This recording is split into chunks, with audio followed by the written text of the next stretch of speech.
I love that when Pete's talking and John's like, nah, shut up. He'll just play a message. And unless it's important what Pete's saying, he just lets it play, otherwise he'll stop it and Pete just shuts up. Welcome, everybody. You're listening to Two-Sided. My boy Pete and John L. Peacock. If you're tuning in live right now, you're either on the stereo app, where we are on Tuesdays and Thursdays, 8 p.m. Pacific, 11 p.m. Eastern, or you're on the YouTube app, where we are every Thursday, 8 p.m. Pacific, 11 p.m. Eastern. If you're not listening to either of those, you're probably hearing us on Apple Pods, Spotify, Anchor, any of the maybe the voices in your head. I'm pretty big with mental health disorders, so I'm pretty sure we're talking to you at night. Welcome to the party. We appreciate you being here. Angela.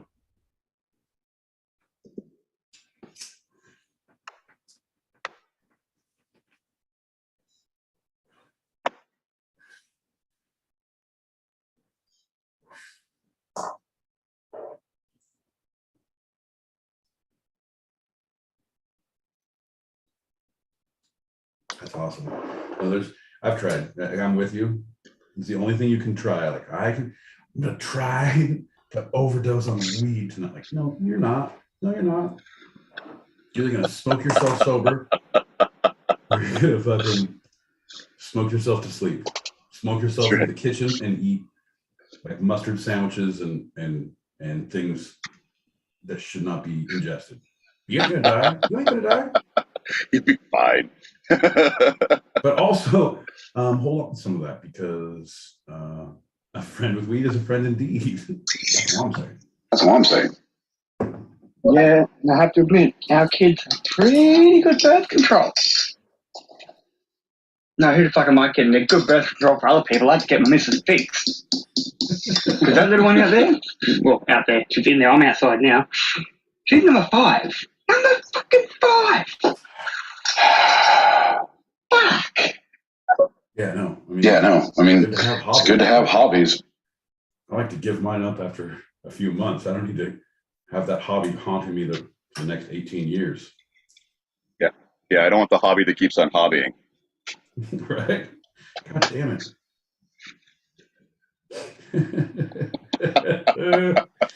Right? You don't get the same shit with model trains, John. You get a basement full of virginity, and then you're good. Then you're like, I can forget about that my part of life and move on into my disco appreciation part of life. Like, There's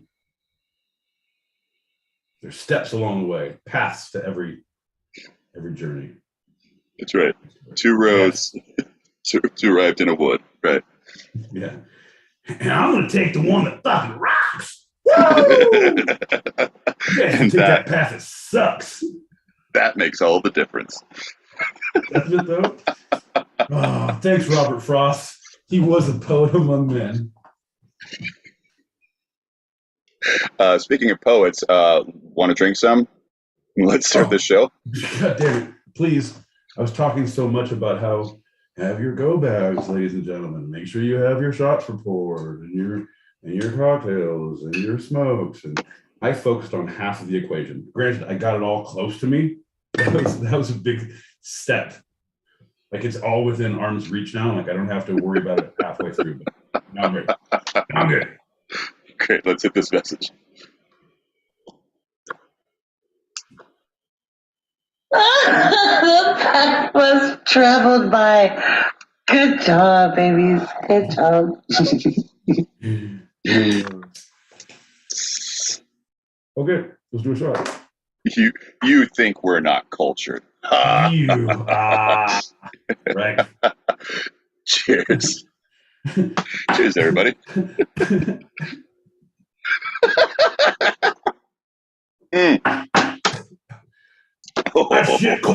I shit culture for breakfast.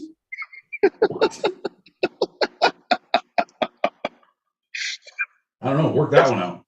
That's a weird breakfast. No, I didn't. I said I shit it for breakfast. I don't eat anything. I just shit culture.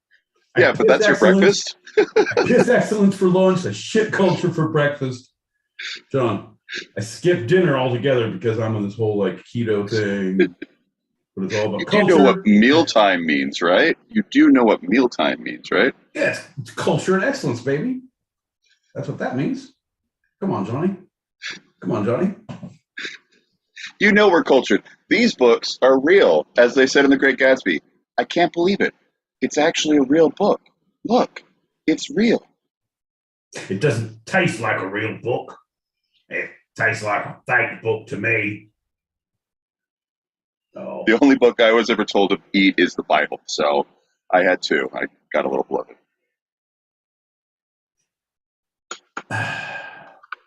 I did not. I was at a friend's house. My friend was like subletting this weird back house that was on a lake up in Northern California, Lodi Lake. It was right by my house, or down the street. It was like, so he had a bunch of weed. He's like, oh, we don't have papers, we don't have pipes. We weren't smokers, and he just came up on a bunch of weed. Like, you would smoke. Like, what? There's these books. Let's do it. Come on, let's like find a book. And he's like, he found a thin book, like it was thin enough. Like, yeah, roll it up and that. We smoked kind of a book. He's like, that's not good enough. He's like, Bible, found a Bible. I was like, he ripped one up and rolled one up. Like at that point in my life, I can't do that. Just like in college, like I can't sign up for the Peyote Way Church of God. I can't renounce anything. Right.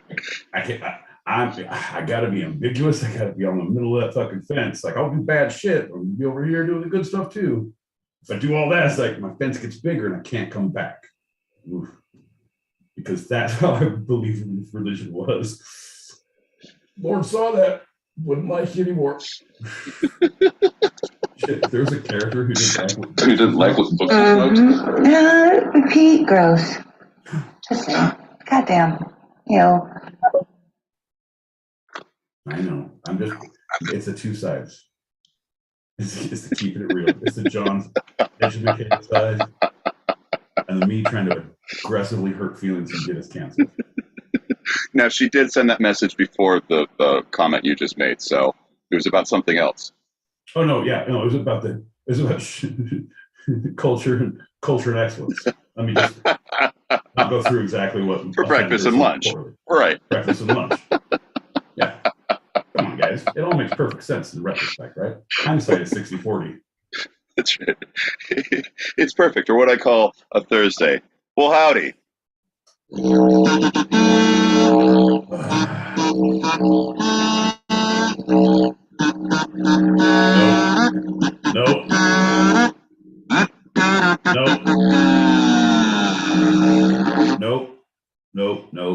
At least there's only one digital tonight, but still, nope.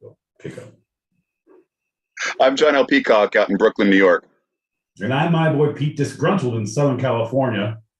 And you're listening to Two-Sided, a live recorded podcast where each week I challenge Pete with a bit of the two sides of life, the serious and the fun. And it's a bit more than just a bit, John, and it's a lot more than serious and fun. It's life or death at stake. It's the right and the wrong, the me and the you, John. Two podcasters enter. Two podcasters leave pretty hammered.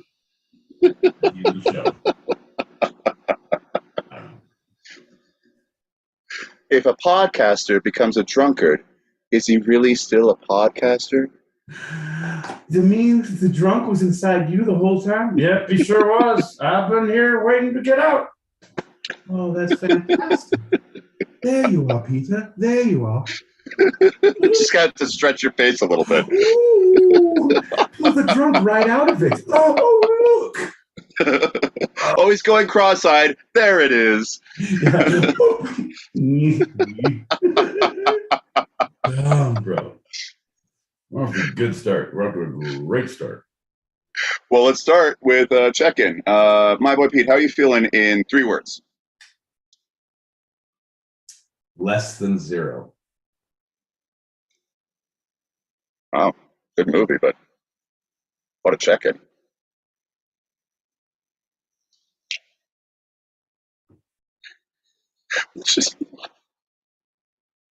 What did you just say? You cut out. The drunk was inside the house. The whole time he was inside the house. The drunk was using my credit card the whole time. You mean the drunk was peeing my pants in bed? That's amazing. Mystery has been solved.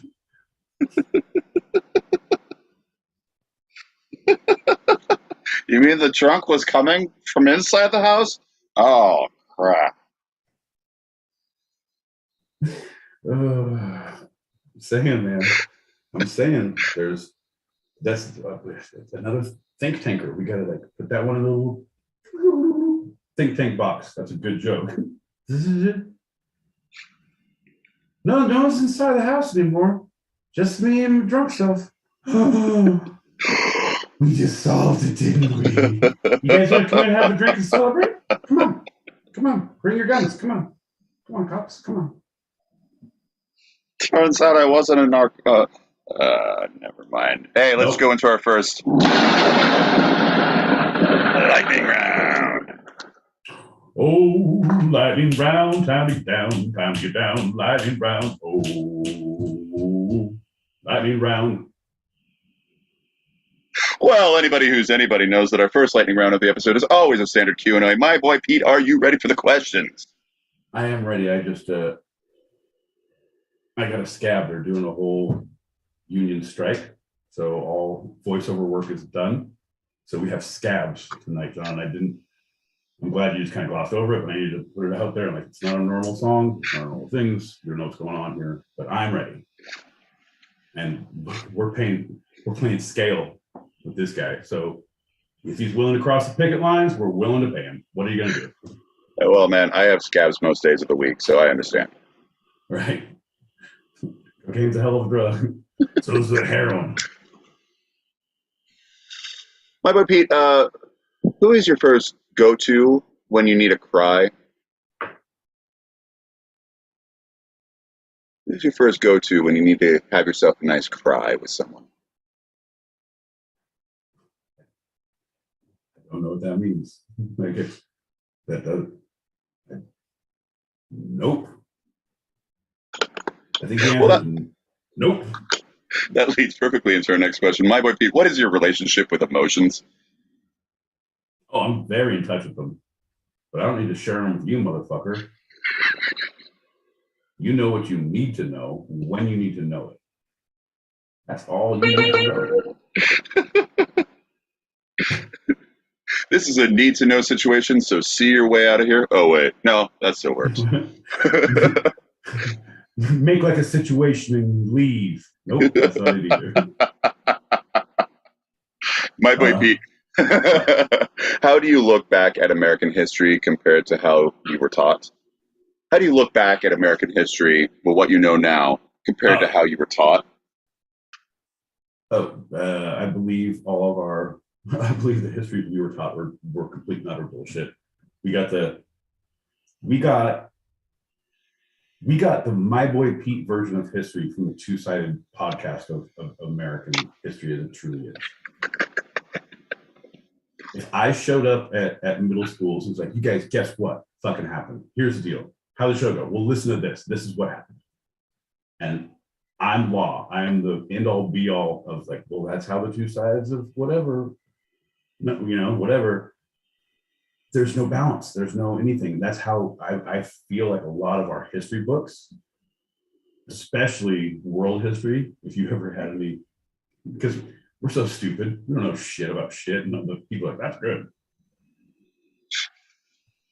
Killing McGuffey? Yeah, we'll sign off of that. That's perfect. Talk about Napoleon, right? He's a little guy with a little hand. Yeah, put him in there. Perfect. You're really good. Everyone wins. Gandhi? No, we don't need that. Yeah, didn't eat much. Can't keep him, though. So scrawny. He'll come back. Like that Mandela guy. No. Let's keep all those guys out.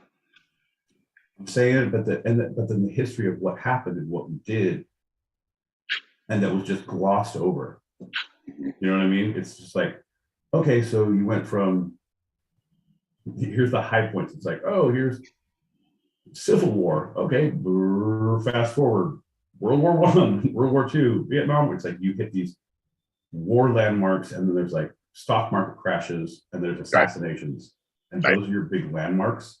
and they talk about what is happening around those events, but then everything else is kind of like fast forward, it's gloss over everything. Yep. It just, if you really start digging in, and it's unfortunate. It just makes you a bitter human being when you realize what real truth is. It's like the two-sided podcast. Like, it sounds good, but then you start listening, like, So the final question: what was your biggest eye opener with the facts of American history?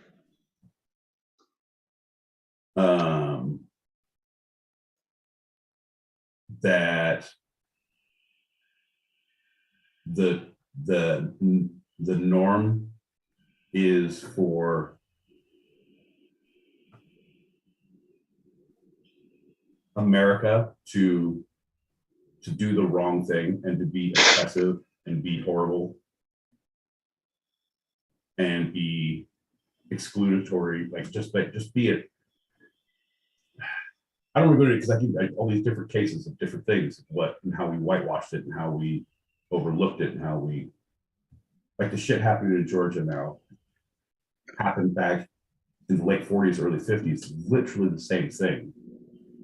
And there was a board of regents who could overturn the popular vote to elect the governor because the people don't know well enough, but us good old boys do, and they did. And the way they were campaigning, the rhetoric they were saying, it was all vote stealing and how to make it harder. If you were of any person of color at all, you had a white person could report you and not take away your voting privilege, but you would get a notice that you have to come to court to have a court date to defend your voting privilege. And prove why you're able to, right?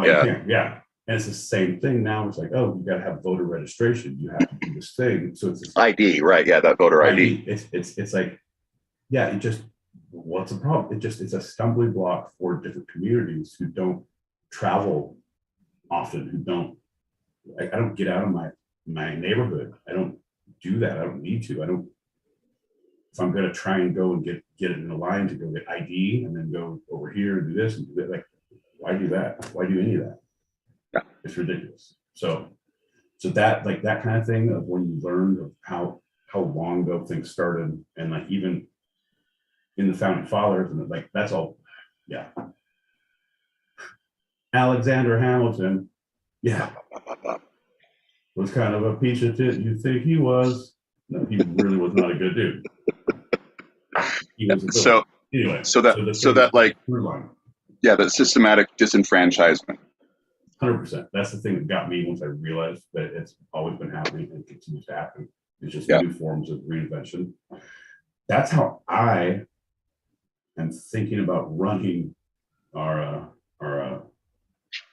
compound. The two-sided cult. It's not a cult. It's more of like a gathering of like-minded individuals who wear robes, and hang out on the compound. Anyway. Yeah, my American history book, American history, not U.S. history, American history, which you would think would have South America and Canada and everything, didn't. There was about a paragraph about slavery that led into the Civil War. I don't remember anything about the natives aside from the Trail of Tears, and so like all of that, just like we'll just not talk. It's the lack of talking about, lack of voice. That's what I remember those books so vividly. I was like, wow, that's what I was being taught. Sacagawea and the Trail of Tears, and as far as Native Americans. Yeah, you learn about. I didn't learn about Sojourner Truth until like high school. I heard about the Underground Railroad, but I didn't understand. Heard about it. They didn't go into detail, so it's still in my mind. I was like the carrot top. I was like, is it like that's like the subway? Was that the first subway? It's in the South, and I truly didn't understand. Well, the London's called the Underground, so yeah, totally. Right. I didn't understand. And it's like, wow, okay. Frederick Douglass, who's like one of the greatest Americans of all time, didn't know about him until college because of a lack of, just glossed him over. That's fine. Yeah. No, it's really interesting when you have to start digging on your own. It's like, I'm not trying to do this. I got other hobbies. I don't need to try and learn things. That's why I'm so angry about my education. Like, you fucked me up. I don't need to go back and learn. I'm Yeah, that done was with your school. job. That was your job. You failed me. Everybody boo these universities. Boo them. I blame society too. Fine, we'll cop him too. All right. He's got a social disease. Dear Johnny Good, my buddy, you gotta understand, it's just my bringing upkeep that keeps me out of hand.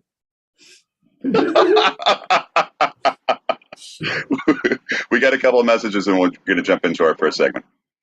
All right, we do a shot, probably. Everyone, pour them if you got them.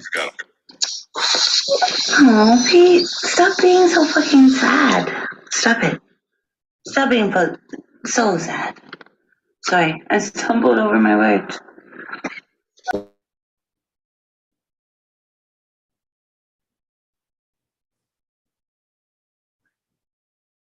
Oh, sweet little Puerto Rican girl, why are you so sad? I had a nickel for every time I heard that. Oh. Okay, so why are there 5 states right now with shit in the voting thing to bring back slavery? Most of them, granted, are southern states, but what the fuck? I mean, not all of them are. I mean, some of them are southern. Oregon is on the list, even. I mean, why the fuck do you think you have to own? Dude, enlighten me. Enlighten me, because I object. No, I totally object. I gotta look at that law. I gotta look that one up because I don't believe in slavery. I believe in indentured servitude.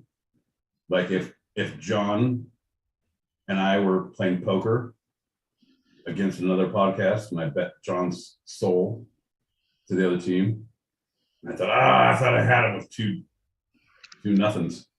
Well, I would be indentured. That's normal. Yeah. He has to go and live with them. Yeah. Sleep at the foot of their bed. It's just, but that's not prearranged agreement. Right. Yeah. Come on. We're all property in the game of poker. Right? That's going to be one of our t-shirts. Hey, come on. We're all property in the game of poker.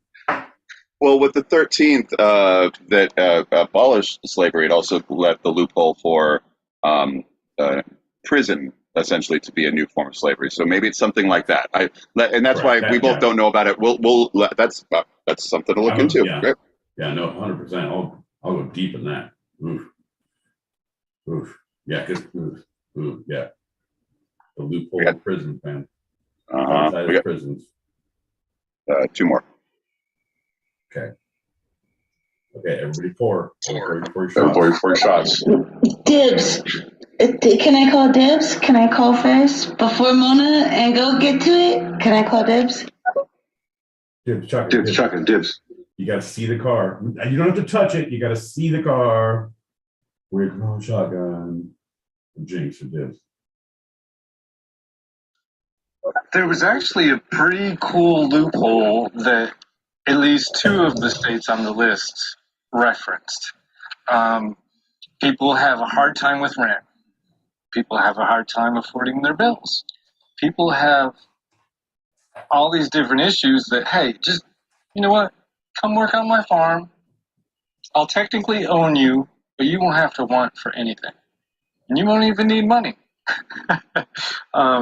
And there's a surprising amount of people. We're talking like the old hippie communes. This is like the new school hippie commune, I think. 100%. Yeah, it's like I don't know, man. Sounds pretty good. It's the modern day equivalent of having a sugar mama for life, but it's a whole group of hippie people. Hey man, I'm just gonna take care of you. You wanna hang out? Cool. Go work in the garden. You'll be fine.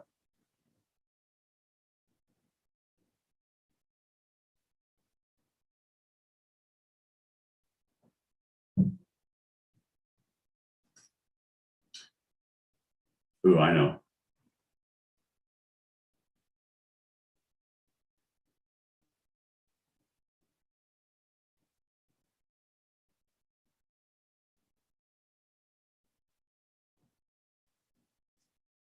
No, I don't. Well, yeah, we can't. I can't.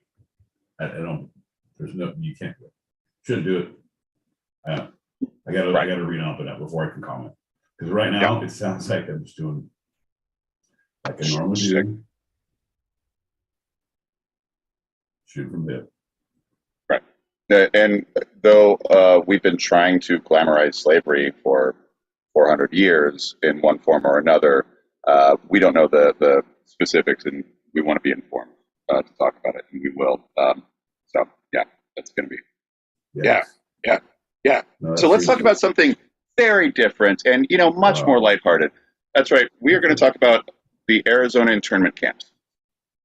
Fucking John.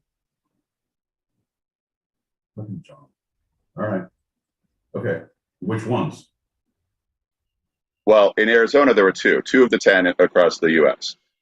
And Arizona is my home state, and so this episode is dedicated to my home state, and we're starting with Arizona internment camps. Let's get into it. Okay. Yeah. No, that's a good idea. If I can, I'm going to get a good joke in early because it's going to get way too fucking serious later on. You know what? Internment camps are good, John. It's just as long as you have guidelines of who the fuck should be in there. Yeah. Like if you get like the people I want to put in internment camps, not like a specific group of people, just like that guy who cut me off in traffic, anyone who walks too slow on the sidewalk. So not a specific group, but just a specific person. A specific person or specific traits. People who please stay to the right unless you're walking, like on the moving escalators, and people are just like, you're like, nope, you're all gone. Nope, you, everyone else, you. Anyone else? Those who ride on the shoulder to get past all the traffic. Yep, they're done too. All them.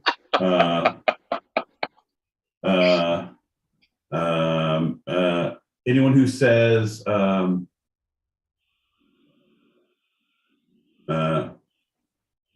ammonia and pneumonia in the same way. Oh, he died of ammonia. What? Oh, she was huffing pneumonia. What? God damn it. I'm scared of both of those now. You'll never know. That was a good bit by the comedian. Yeah, that was one of his big things. I couldn't think of another word though. That's a great supposedly. Bit. Supposedly. Oh, fuck you. Supposedly. Nuclear. No, anyone who says that, I wouldn't be just hanging out with anyone who says that word just in general principle at all. Which one, supposedly? No, nuclear. I can't. I know there's a right way and a wrong way. I know how I say it. I love how you backed out from that one. Yeah. Hey man, it's like if you're gonna ask me, it's like, go ahead and spell receive. You know what? I'm not gonna do that on air. I think it's in my contract. I know it's I before E, except after we don't do spelling on the show, John. Ixnay on the spelling A. Come on, man. A spell check and a secretary. Come on, man.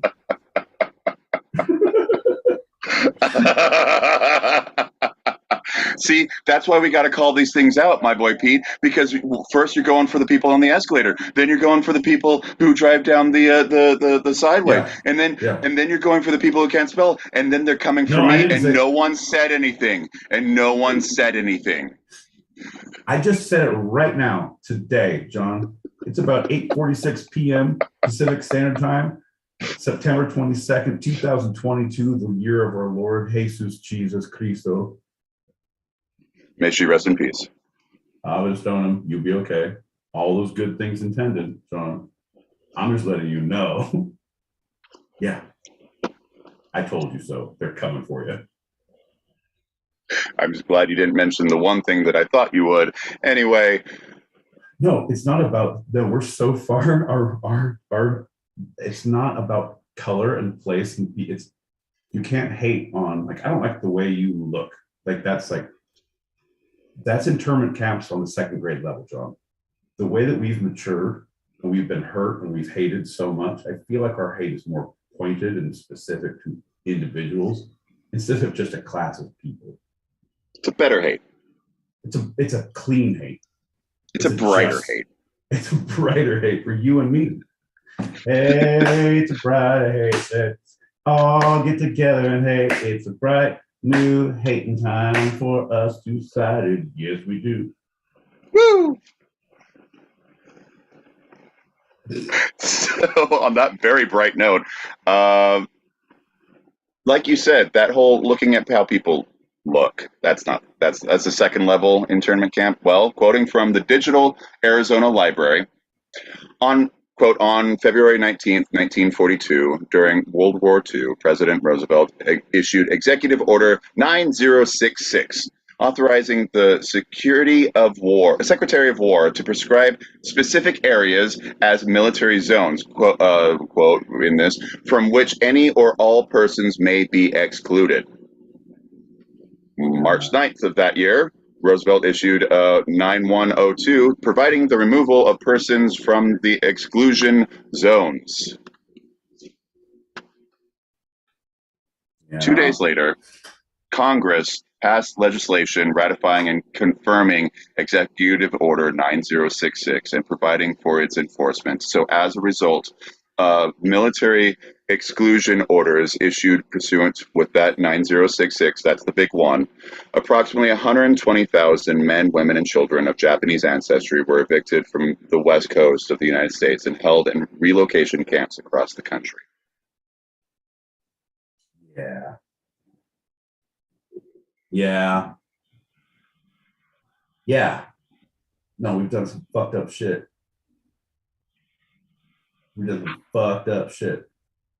We tried to do this earlier, like if you look earlier in our history, we tried to do it back on the East Coast as well. But let's not get into all the stupidity and the hate we do. Because I can go on for hours. It's interesting more that I learn about history not through the history books, but by people who are doing massive research on one specific thing.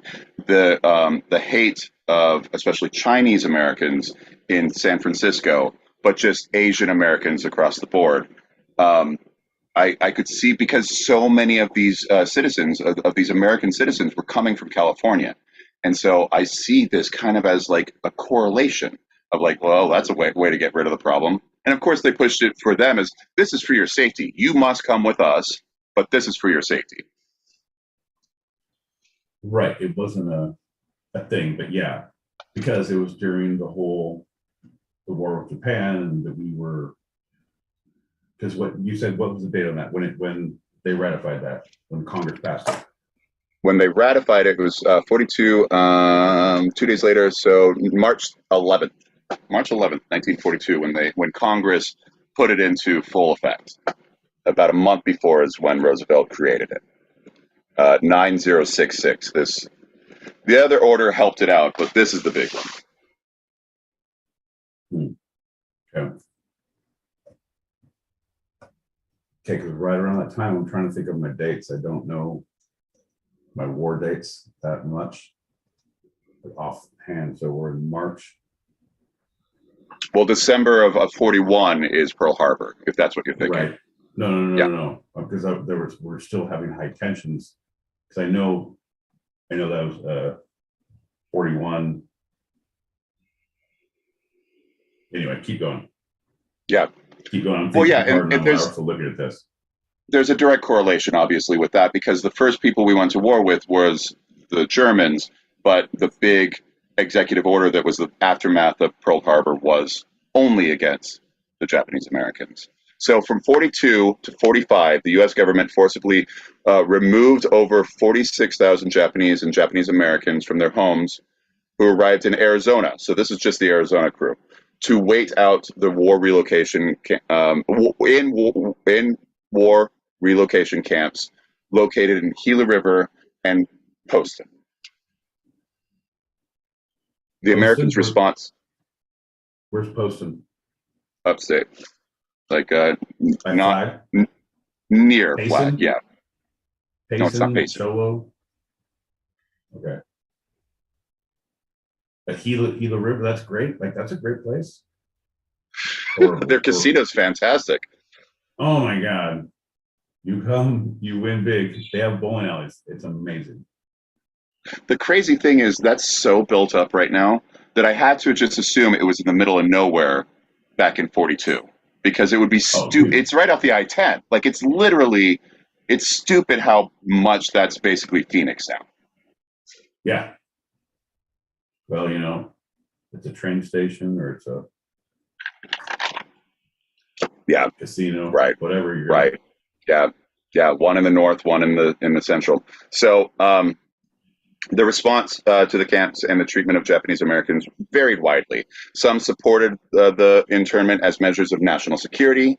Some rejected it out of fear of having so many of the enemy on Arizona land. And some campaigned on part of their Japanese American neighbors and friends to end the internment. So 2 out of fear, 1 out of like, they're Americans. What are we doing? Right. that was still, it wasn't, keep going, John. There's no jokes, Okay. there's no.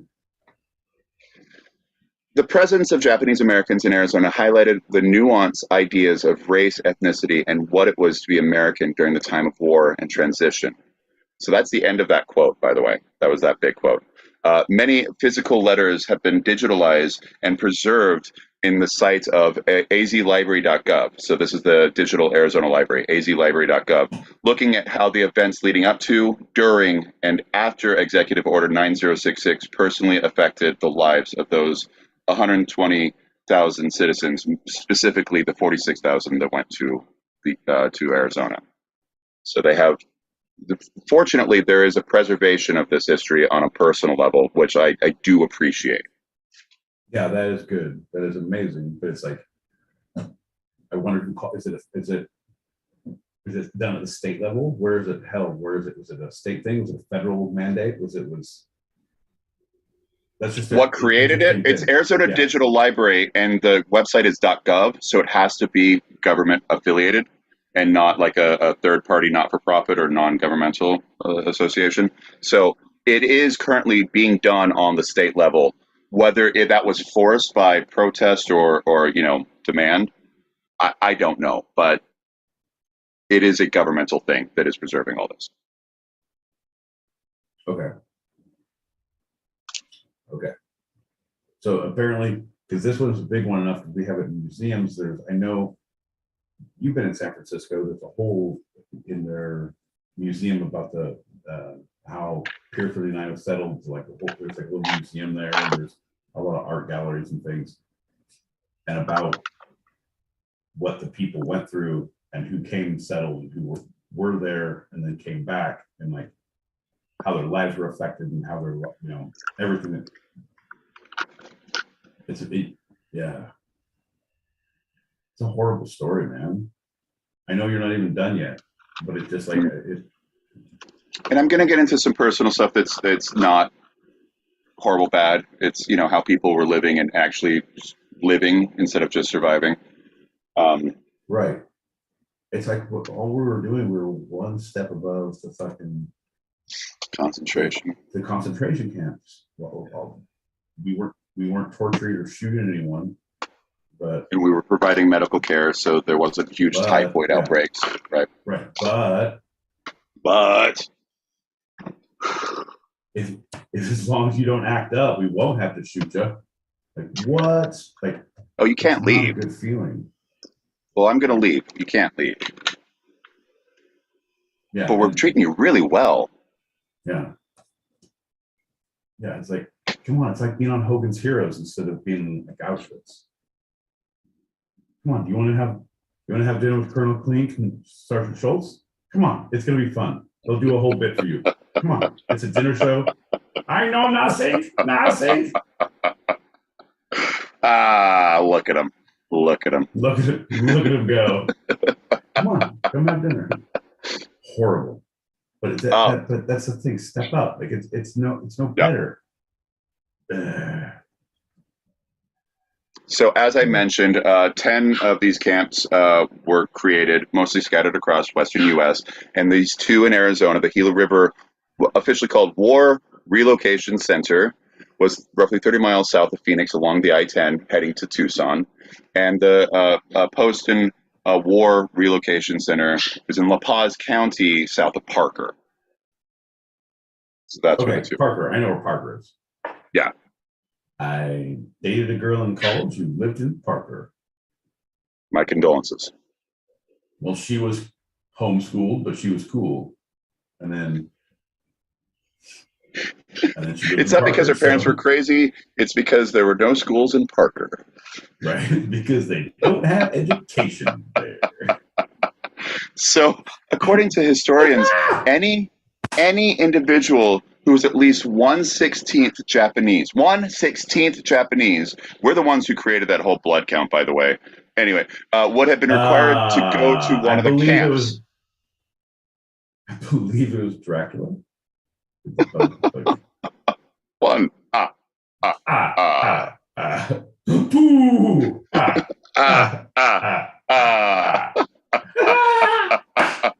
Sorry, go on. Blood count. So the records, the government records show that more than 110,000 Japanese Americans were forced to live in the camps. Some say that it's up to 120,000, right? Most, two-thirds of the Japanese Americans sent to the camps were actually 100% U.S. citizens. Dude, of course. Like, I have friends who get hassled, and it is truly a different experience for them if they're Asian, or if they're, well, not so much here in Southern California, Asian ones here, but my Mexican buddies, like, total different experience. He's like, I don't even speak Spanish. He's like, I'm not even supposed to be brown. My mom's totally white. I don't think she's my real mom. What? Oh, dude. What? Anyway, but dude, yeah, that's so I know it's bad, but I was like, how did they go around door to door and do the blood count? Right? Is there squads of U.S. soldiers? Right? John. Uh-huh. I'm picturing, go with me on this, right? Okay. The U.S. military, like, he signed the bill 9066 executive order is in play, God damn it. This is ready to rock. It's March 11th. We are executing this order. We're got to get in the truck. All right, boys, move it out. All right, here we go, privates. Here we go. Private Peacock. Yes, sir. Get in the truck, Peacock. Okay. Private Bullseye. Yes. Private Bullseye. Get his goddamn truck. Yeah, okie dokie. Private Ginger? No, that's more of a strawberry blonde. Private Strawberry Blonde. Hi. Get his goddamn truck.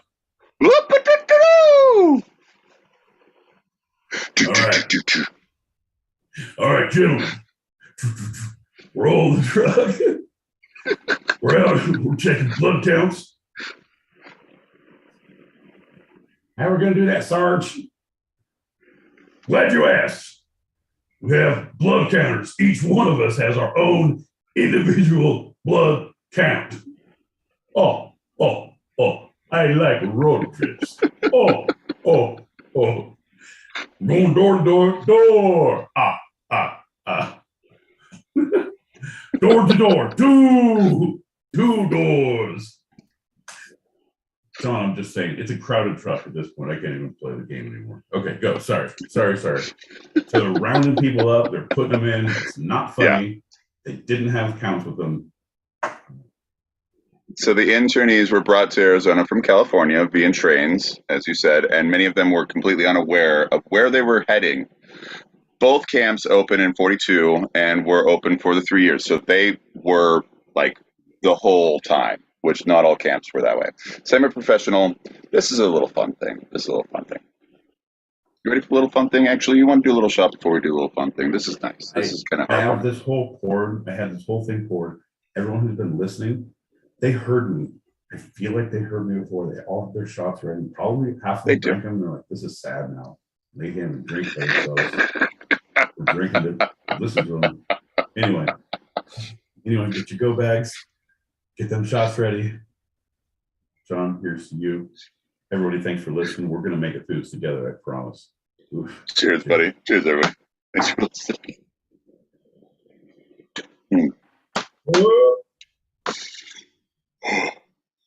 I wish I had peaches. Peach. Looks like you're drinking dirty sewer water. Oh, Well, it is.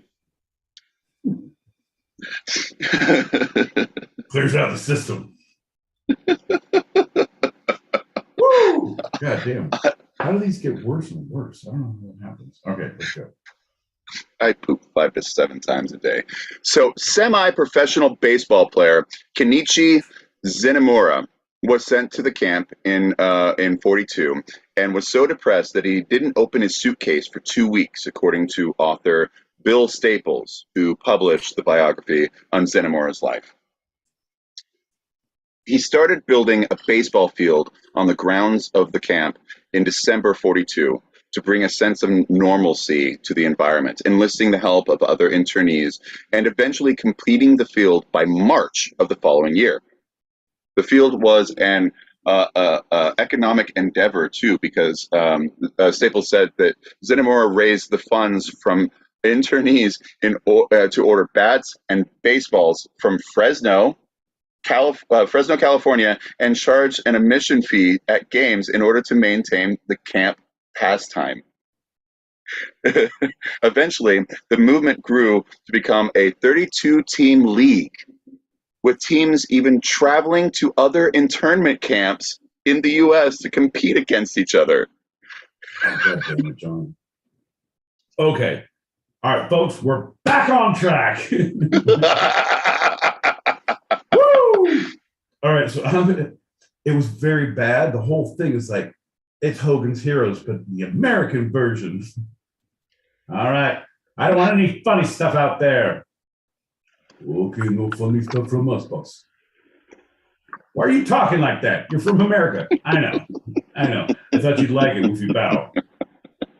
Come on, guys. Let's get on the bus and play ball.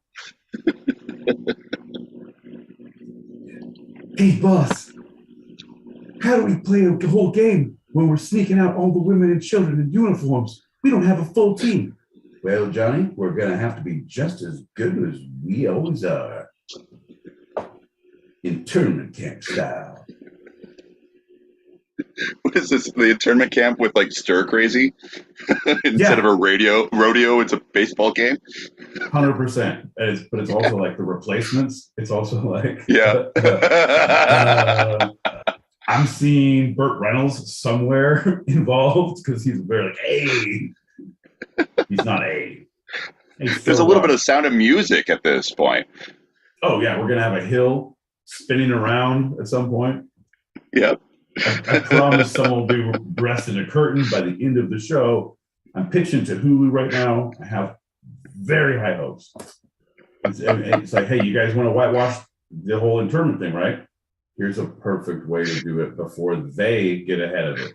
Let's get ahead of them, make it funny, then they can't complain about it. See? Everyone had a good time. Ha ha ha. Baseball was played. Sound of Music. Grapevine, grapevine, grapevine. Fosse, fosse. And we're out. So Staples in the book said that baseball at the camp was, quote, not only a way to lift spirits, but to build bridges and break down barriers. That's Hogan's Heroes talk, where they were moving wood burning stoves and tunneling out. They're like, oh, you like French chocolate? Yeah, we have the French chocolate because the French resistance was there to meet on the other side. We know how it is to be interned. You take these fine cheeses, these French chocolates. You will see on the other side of the tunnel. We will be perfumed. You will smell us by our colognes when we come. If we are not wearing colognes, you will smell us by cigarettes. If we do not have cigarettes, God help us all. Vive la chocolate. Vive la internment chocolate. It makes it better, so sweet when you cannot get it outside. So fucked up, John. So they decided to make both internment camps within a tribal land.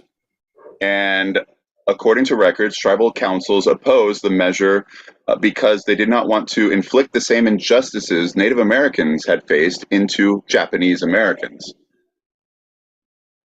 Wait. I did not realize that they did it on tribal land. I did not know that. I was not aware of that. I feel like, oof, that's a double whammy. That's like a double. Bro, because you're fucking two people now. You're fucking these guys, and it's like, these guys don't want to say no to you because they've already said no before. Didn't turn out too great. Like, but they did say no. They did say no. Right, but bro, we've all seen Yellowstone. We know how they say no on TV. Right. So we all expect that. But they realize it's like, no, we will not do it. It's like, all right, no, we're fucking coming. And it's like, oh, okie dokie. Right. They didn't fucking last stand. They're like, God damn it. So they're getting fucked too. Right. These guys are getting fucked. At that point, it'd be like, I try to welcome them to the village. Like, you guys, we're flinging fry bread over at any point, like anything you need. Bing. Welcome to Arizona. Venison, pink. You like elk, pink. We're just chucking care packages over the fence to them. Mountain lion when times are tough. Right, we had to stop throwing baseball bats. We hit a child once. He's like, sorry, hope your team does well this next season. One of them was slightly curved. It came back to us. God damn it, who's throwing the boomerangs? Oh, that'd be me, but sweet. Fucking how you going? Fucking Dances with dangos. I'm here to keep fucking the migrants out, right? Can't trust them. What are we throwing, mate? All right, well, I'm fucking off. Oh, I'll be in a fucking out back. Yes. Where did this guy go? Where is he going?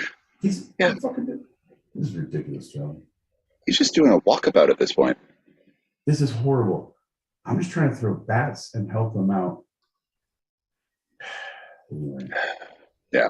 So obviously the stances of both tribal councils were overruled by the Bureau of Indian Affairs and the Army. After the WRA closed post in 1945, the land and infrastructure were turned back over to the Colorado River Indian tribes. So that means they took their land away for that time. Yeah. Okay. Which is ridiculous, especially when the whole thing is you gave the land because you took it the first time, and then you gave it and took it and gave it and took. This is they said no, and they're like, "Well, we're just going to take the land from you and use it on our side." Right. That's what I'm saying. They give, they take. They give, they take. John, you can't give no more. But on devil's advocate here, hear me out. It's like what I do when I come visit your house. I kind of like, hey, I'm going to take over your house for like 2 days. No, I need you to respect. Yeah. Respect, baby. Respect. Johnny, I respect you. Can you please stop singing in the kitchen? Martini time, Johnny. We gotta sing when we make martinis, Johnny. Can you please put on pants? Pants don't call for martinis, Johnny boy. Hey, look, everybody's up. You ready for drinks? I'm only staying for 48 more hours. Unless I miss my flight. She gets it. Drink? All right, fair enough. Well, for me. So the Indian River, sorry, my dyslexia went real bad there. The Gila River Indian community members took what they could from the remnants of the camp after it was closed in 45, but the majority of structures created for the camp were completely unusable, which kind of lets us know how usable they were during that time. Yeah, no, 100%. But they also didn't have taggers back then, because that'd be a perfect place to go and just spray paint a bunch of shit into them. Well, that's true. Like, super awesome. Any witch cults out there? Great place to have little things inside buildings. I'm just saying, chickens can't run too far in closed doors. I'm just saying. You gotta think outside the coven. That's what I say to all the witch groups. When I do,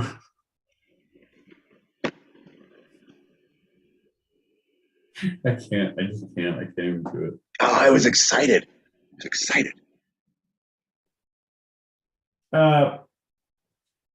When I do speaking, to covens, when I'm trying to really let them know how to be the better coven they are, I say, listen up, you witches and warlocks. One time and one time only, I'm going to tell you this. There is magic inside all of you.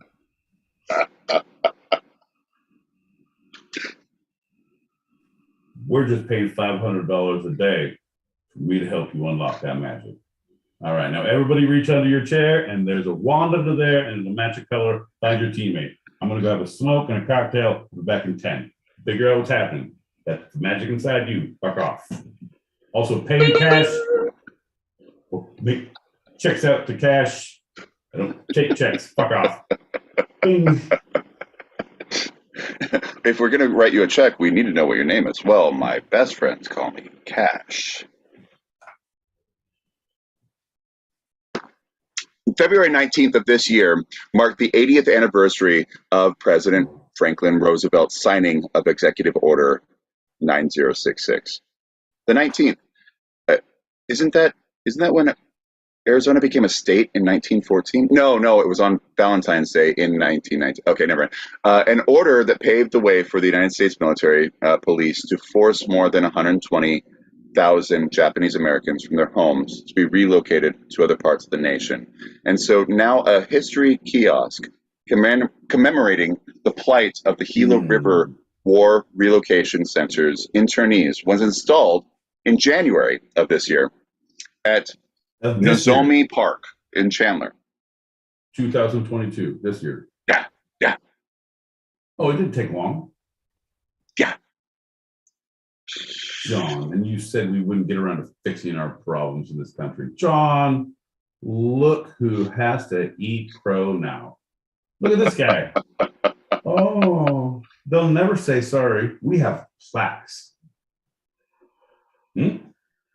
So this is in Chandler, a short drive away from where the camp once stood. The park was originally dubbed, in Chandler, West Chandler Park, but received the new moniker, Japanese for hope, Nozomi. I'm probably not saying it correctly, but I'm sure that's how the Arizonans are saying it. Nozomi Park, Japanese for hope. After a 6-1 vote in the Chandler City Council on December. Nope. Oh, I am sorry. I had a date incorrect. So this year was definitely the 80th anniversary, but it said December of 2011. So I'm pretty sure it didn't take that long. So it was probably December, 1811. January of 2012. So 10 years ago. So I'm off by 10 years. So it was the 70th anniversary when they did that. 70th anniversary this year. No, this is the 80th anniversary this year. This is the 80th anniversary this year. We had the Yeah, plaques. It's so hard. Time flies when you're having internment camps, John. I've learned when I imprison people falsely, it wears on a soul. And I just, John, because I've held you hostage in my heart for many years now.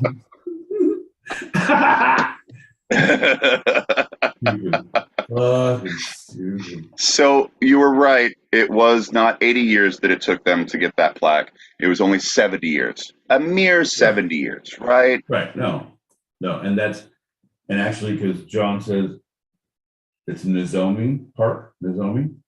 Yeah. Nozomi. Nozomi. Nozomi. Nozomi. Yeah. No, because that's really weird, John. It's so weird because my new band, it's like an 80s synth pop punk. Our name is Japanese for Hope. Hi. Is our name? Yeah. And we're doing our first concert. It's a little county festival in Nozomi Park in Chandler. It's crazy. Wow. So meta. Right? It's a play within a Nozomi. So currently there is only one other Nozomi park in the world, and it's located in Nagasaki, Japan. Oh God! Where the U.S. dropped one of the two bombs that prompted the Japanese surrender, marking the end of World War II. So fuck that. We're not fuck that. Like, but I'm saying, like, oh look, we put this thing here. It's as bad. Okay. Not fuck that. Like I'm saying my opinion, my thought process. I'm like, oh, I'm trying to You're reacting. jokes to these things. Yeah. Oh God. John, yeah, it's crazy. That, and we all know it's bad, right? Things that have happened are bad. Loss of life is bad. Things are bad, right? Yeah. But when you equate it where it's like, oh, here's your, in the US, there's sister city, there's cities, they have this like best city competitions, right? And it's like, here's sister cities, and like you win for these levels, and you're like, oh, you're paired up. And now like they try to network people. It's a whole weird thing. The only reason I know about that is because when we were in college, I was working for Safford, city of Safford. We were the sister city to Stockton. And I was like, oh, no, we're not. Is it because of me? Like, we are not. Like, there's per capita murder. Like, that's why I feel so comfortable here. This is weird. I don't know. Farmers and Mormons and Stockton. I thought you were going to say Stockholm. I was like, oh, that's pretty cool. No, farmers and gangsters. Yeah. Sisters. There's more. Yeah, we have tons of cattle, tons of agriculture, grapes, unbelievable cherries, like all agriculture. A fucking hood that won't quit. The bullet gift that keeps on giving. And same with Safford, bro. We had all the cotton, copper, and cattle you could want for, but also we had that strip of goddamn bars where you could get anything you were needing at that moment to go and get what you wanted later on. Right. I got to work a 10-hour shift in the field. I got to go to the bar first and see what I can get. Sister cities. High five. Cow. Allegedly. Our Walmarts both have rifles. It's fine. Right? It's a meeting. It's a meeting place of all the great minds. Hey, is it after 11? You want to go hang out in Walmart and see if we see anyone? Yeah, let's do that. You know you can open their drinks and drink them as you go through if you still scan them. I did not know that, my boy Pete. I did not know that. That is correct, my boy Pete. We should probably stop calling ourselves My Boy Pete as we walk through here. We're trying to walk a fine line. Fair enough. The less you know.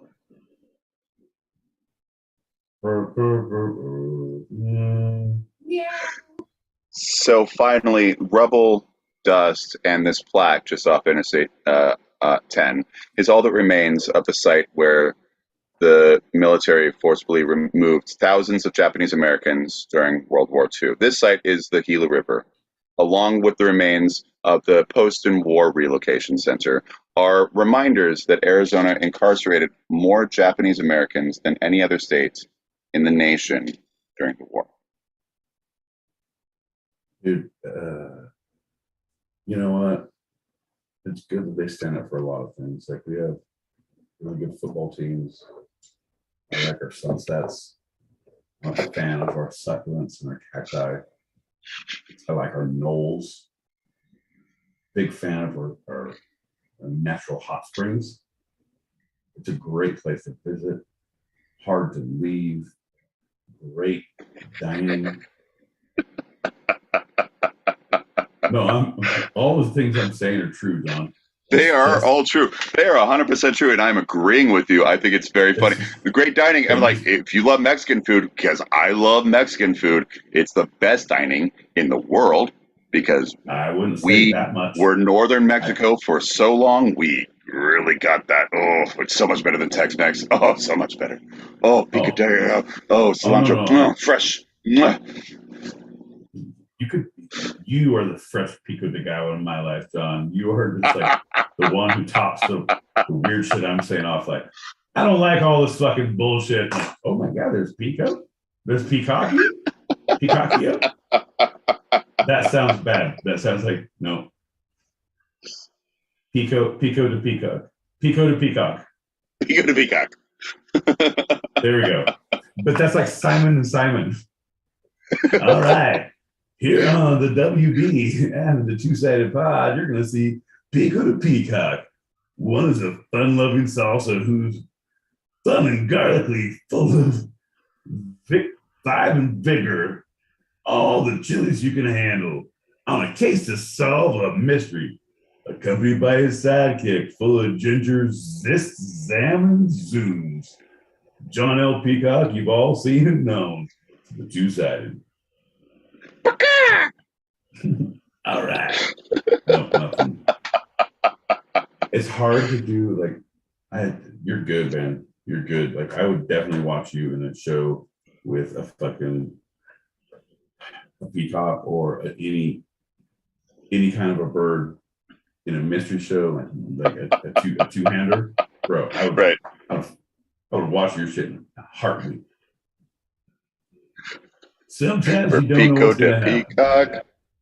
Yeah, Pico to Peacock. No, it's only me.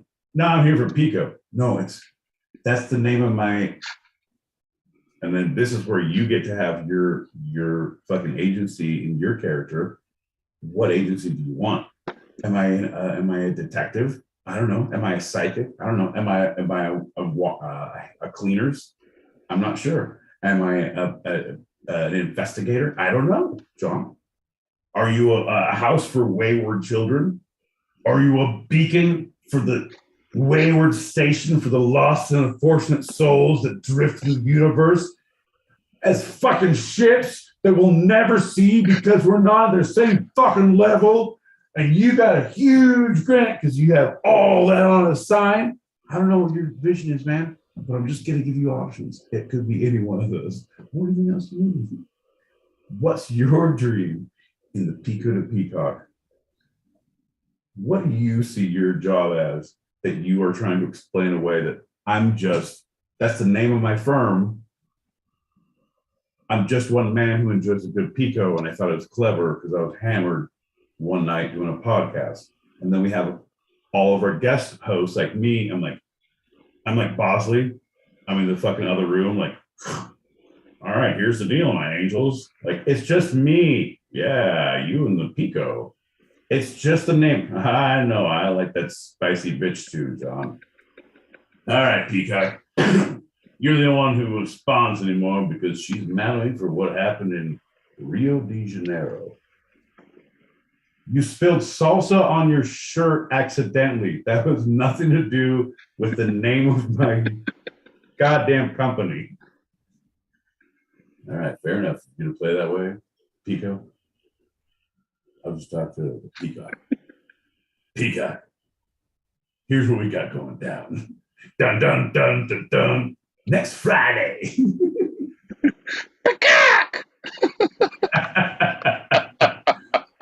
But what would your be fucking name? Pitch it. What would your name be? What would your business be? Because you're gonna be the Peacock. Oh, right. No, I was leaning in because everything you were pitching was so crazy. I was just going to be like a human bird. I was literally just going to do peacock noises. Yeah, but your company. What was your company? Oh, it's not Pico and Peacock? I thought that was forced upon me. No. That's the name of it. But what does it do? What do you do? I said, are you a lawyer? Are you a this? Or what do you do? I like the name of your company. I'm a details guy. I don't deal with like the big picture. Fair enough. Okay. You tell Pico that I'll be here every Tuesday and Thursday, every 8 p.m. Pacific, 11 p.m. Eastern. So there's no bread down there. Don't look for bread down there. Hey, look up here. Hey, Peacock want a cracker? Peacock You know when you stop feeding them, they bite you. No. Let's get a message. Also, just keep in mind, I don't watch TV. I don't listen to a lot of stuff. I mean, I get things through channels, but I mean, I don't know how accurate that shit is all the time, but I feel like I've totally missed something in this whole. I love it. What? You want to own people? I mean, technically, you can't even own an animal. It's a fucking free spirit. I'm just saying. I am confused as hell.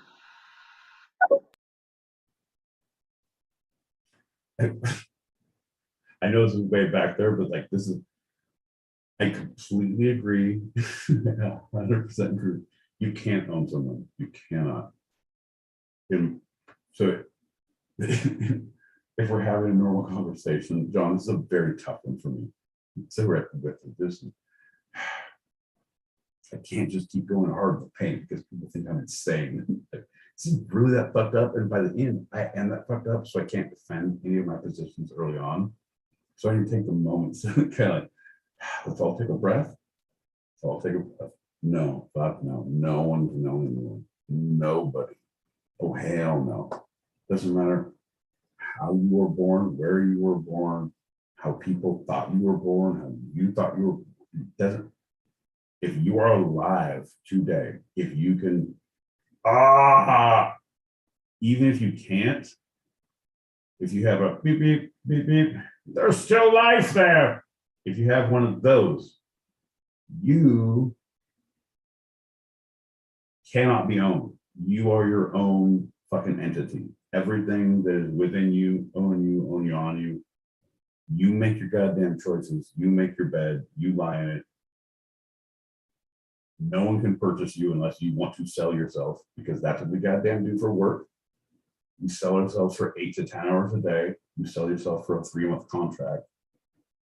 You sell yourself for a lot of like, all right, over the shirt, maybe a little, but nothing on the mouth. That's too personal. Like you pretty women it, you know, that's the whole thing. Like whatever you're doing, but this is what you do. Yeah, I just that's the difference. That's the difference, John. Isn't internment camps super hot? It's a good goddamn time. Let's do that. All right, here's the deal. I'm gonna gather all you motherfuckers up. I'm gonna take you by train. And I'm not sure how the train systems work these days, so it may take a hot minute. But I promise you this, I'll figure it out. I'm gonna hustle all you motherfuckers up. We're going to Angela Kerr's house because if you saw the sandwiches she made for Seabird and how she took care of her, like that is a camp that we need to be at. So we will all intern at her house until we have recouped, regenerated, rejuvenated, and have those sandwiches. Those sandwiches are delicious. Let's do that. Trains. A new party called the fucking goddamn Americans. We represent the fucking American party. That switched some shit up a little bit. Oh my god, Desert Fox, you may be onto something.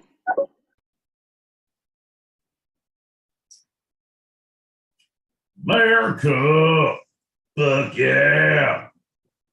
Cleaning up the streets and fucking all the chicks, yeah, America, yeah. I like the things, but I fucking hate the time now. I'm a big fan. No, Team America, bro. I'm 100%. I know. I like this. Is this our first fight? Like, brother, I love you. Just first off, before we even go anywhere, I love you. Desert Fox. I know you can't go live right now, but dim the lights, put on some candles, put on some Barry White, man. Listen, I love you. Here's what I need to believe, right? I just need you to accept me, my boy, who I am. All the crazy ideas, all them crazy shits, all the things that John is, all the things that John brings to the table.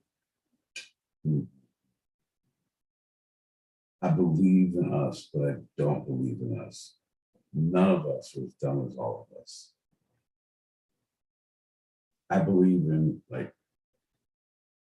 Super Friends Network. I believe in the Hall of Justice. I would almost believe more in the Legion of Doom. It's a group of people who have a like-minded and are not afraid to address an agenda. Anyone who does fucking weird shadowy shit, like, no, that's why the two-sided is two sides. John, light of day. My boy Pete, also light of day. You can't see who's lying or who's lying. Maybe we both are, maybe we both not. Nobody knows. That's the beauty.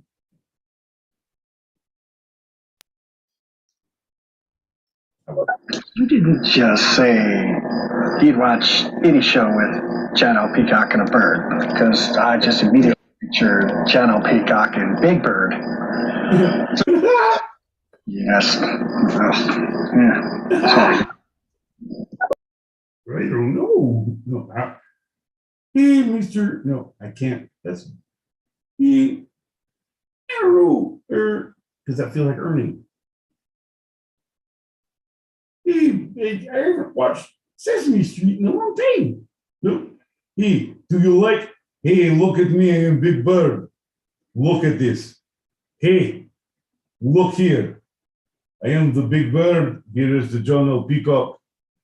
Listen to him. He's a peacock. I am a bird. Kaka. Tell them you are a bird too. Listen, we are both birds. Tell them. Show them your chain. And for the record, real quick, my bad, Pete completely missed the Indian giver joke. I know. That whole and stuff. I know. It was a good call. I said it to myself. So laughing. I know. No, it came across my mind, but no, you're right. You're 100% right. No, you're right. Bro, you're 100% right. And I was like, Indian giver. And then I'm like, am I going to go into the Braves joke? And then I'm like, what slippery slope am I going down? Because that's a racist term. Like, and I think it's hilarious because I use it all the time. But I was like, I'm pretty much on a high horse right now, and I'm pretty sure I'm gonna come out scot-free on the end of this show. Squeaky clean. I haven't said nothing bad about internment camps or nothing.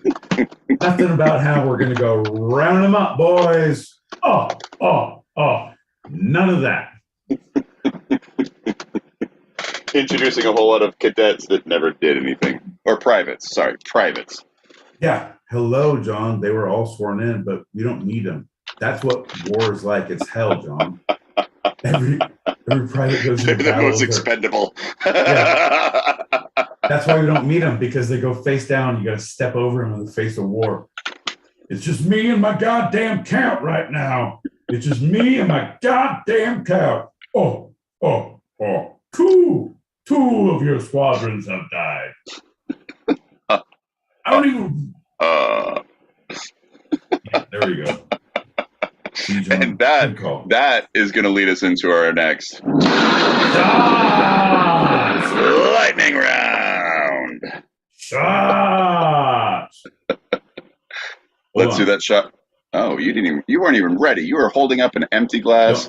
No, I literally did it. No, but okay. And then you have to do the whole thing again. Like, hold on. Because this is going to be at the top. Ready? 3, 2, 1. 3, 2, 1. Okay. And then, okay, go. Let's do a shot. Here you go. Cheers to you, brother. Cheers to everyone listening. If you're still hanging on, we thank you. God bless you. Crap.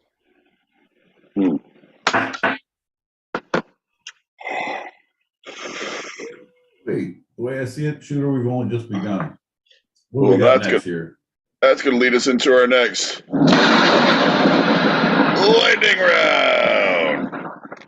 Oh, lightning round, lightning round. Everybody likes to go to town. Two-sided pub, Tuesdays, Thursdays. Sometimes they don't start on time.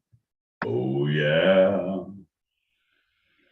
Dude, I don't even like these new guys. Have you ever thought of peeling that scab? Because that's not a good one. Like, I've had some good scabs, but that's not. That's actively a crackhead thing to say. I'm not saying you're a crackhead. I'm saying your comments are crack-ish. Well, I'm also Jewish, so. You're also about to start the best lightning round you've ever started. And I know this is one of your favorites and mine.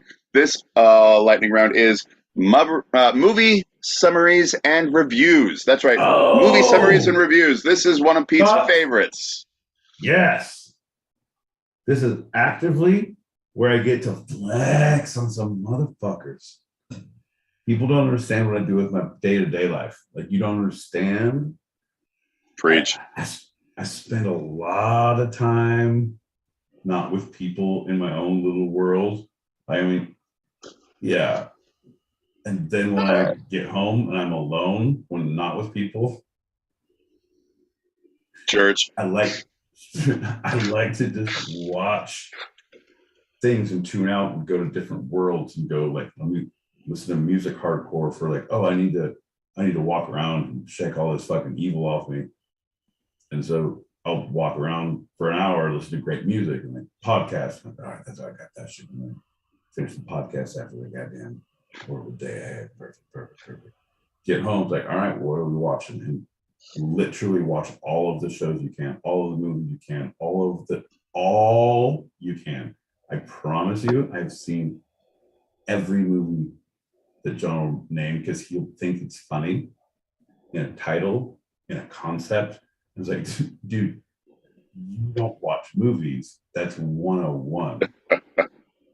I told you about that in 97. I didn't know you back then, but I'm pretty sure that I left a note in a mailbox house by a lake. Did you get that note?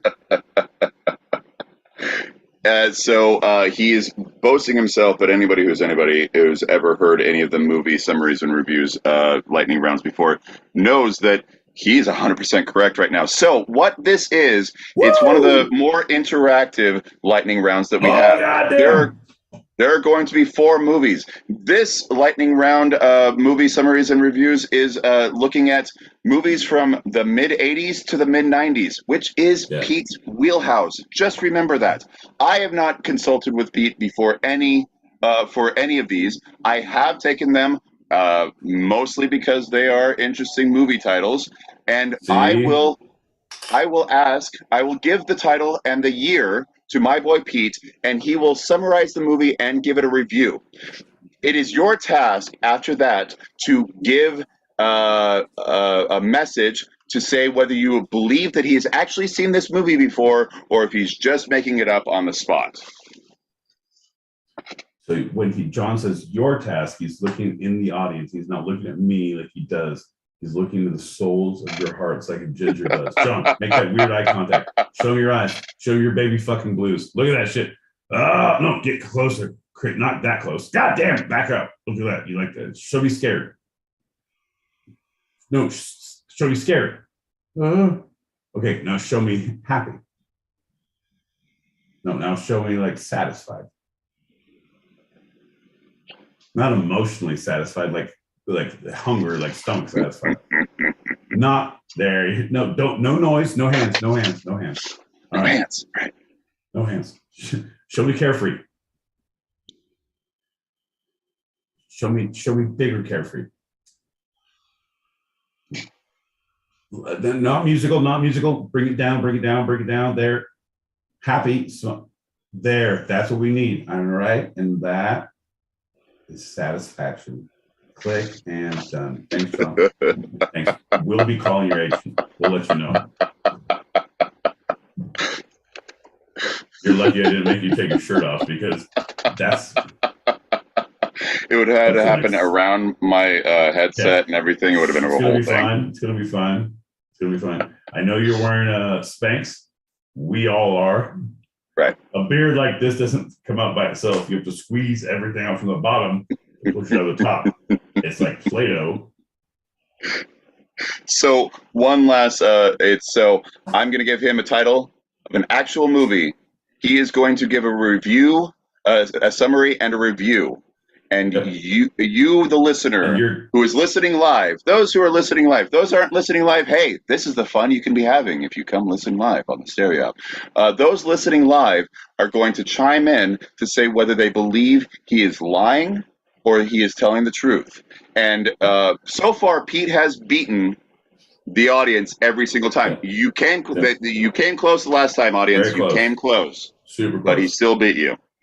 Right, super close. And the thing is, once we get the website up, because we do now have domains, we're going to have live things where I'm one step away from getting a goddamn stupid widget we can do on Android.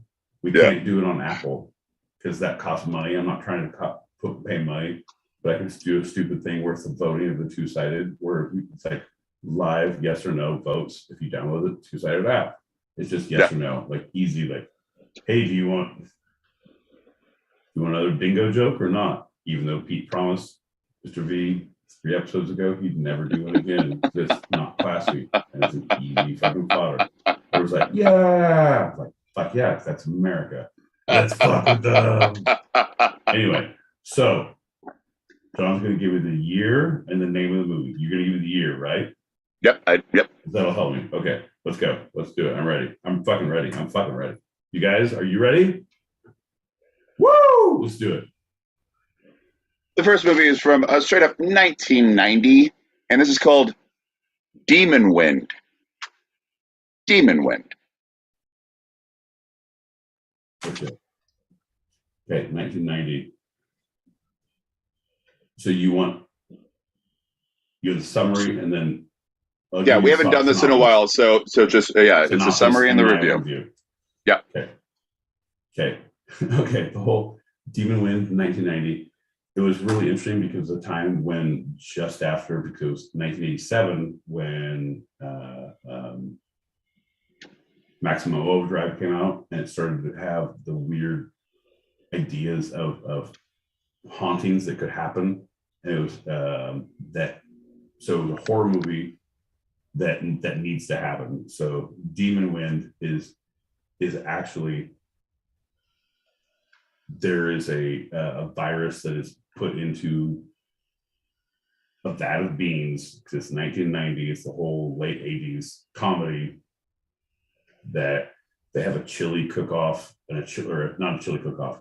There is a chili cook-off in the whole thing, but it's a chili eating contest. And so all the tent is full and they eat all this chili, but everyone then gets gas, but it's demon wind. What's that? Oh, demon wind. And it's because people have gas, and it's a whole fart movie, and it's really, really off-putting, like aggressively off-putting. Yeah. So if you believe that my boy Pete is telling the truth, you chime in to 11026. And if you believe that my boy Pete is lying, 11207. All right, our next title is The Adventures of Buckaroo Banzai Across the Eighth Dimension.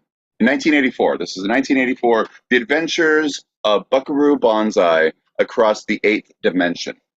Now, if you don't know The Adventures of Buckaroo Banzai, it's where, like, the Space Lord, the same idea, a spaceman goes as he's a space pirate, a hero, a conqueror, same thing in Ice Pirates, that he goes across and he meets Lord Zord, and he has to fight him, and all of this shit goes down. Like, it's basically a conglomeration of, and everyone says, here's the deal, and this is truth, true bomb. I'm going to give you what I know. I've watched it 3 times because it's one of those things like, okay, watched it, like, nah, watch the second time, yeah. You're like, no, you got to watch it a few times, because that's my line. You got to watch it like 4 times to really get it. Like, let's do it again, do it again, do it again. Like, not in a day. Like, I'm not fucking in fucking internment camp, John. It's not Arizona. Too soon? Too soon. There's going to be a plaque for me somewhere. Probably along the I-10. Keep going. I know you're going to be right. That's where it's going to happen. Either your state or my state. Or somehow baby. Florida. Yeah. Hey, baby. I do my fucking winters in Florida. What are you talking about, baby? Okay. Fly me to Florida, where the 2-sided pod is on every Tuesday and Thursday. Hey, don't be afraid to eat them citruses. Hey, thank you very much. Now, I know you've gotten off track, but remember, it's these Buckaroo Banzai adventures that you've been talking about. Across that 8th dimension. Okay.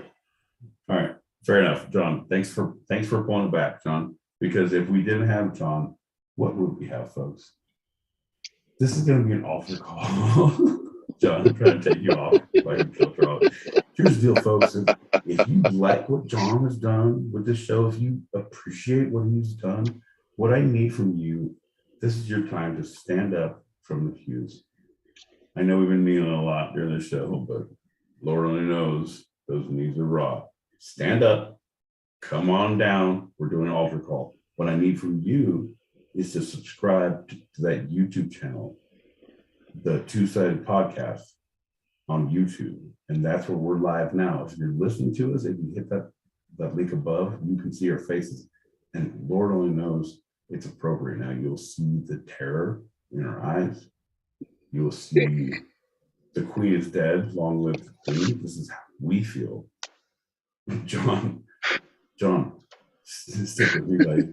Yeah, I'm here. All right. You're my buddy. You're my co-pilot. All right. Folks, if you can do that for us, then all will be well in the world. If you don't, John's gonna be kicked out of his hovel. They said you guys have seen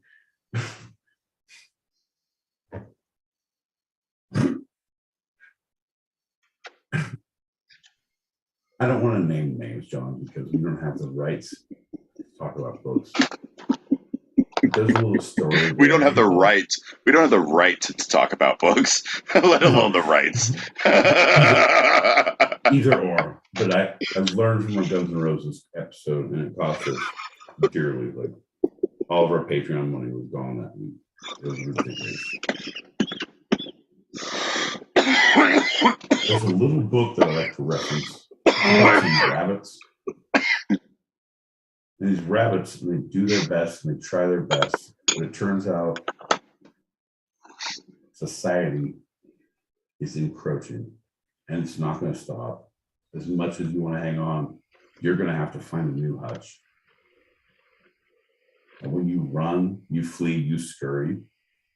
John, that is when things get weird. So what I'm pitching to Hulu is that the two-sided pod, we're both rabbits, right? And I'm not going to name the names because they're like, we can't pay royalties. What royalties do you mean? Like, no, we're rabbits, right? But we're not. The faces, you guys have technology. I've seen it. He's a ginger. You can do it. It's like a rabbit anyway. Come on, work with me. More like a bunny. Okay. He's going to die first. Believe you me, if he goes with that bunny thing. Look at his little legs. Look at him. Look at those little legs. All right. So this one I'm going to say, hey, if you believe my boy Pete is talking about allegedly the Velveteen Rabbit hit 100002, and if you believe he's talking about Peter Rabbit 100003, that's right. That's what you're calling in about. Goddamn. We went down a hard road. So Buckaroo Banzai was the name of the movie. Go. And it was very awful, and it was a great campy movie about space fighting and different levels, and like they had the crew, the thing of the everyone liked it. I watched it 3 times, didn't like it, did not like it. Like yeah.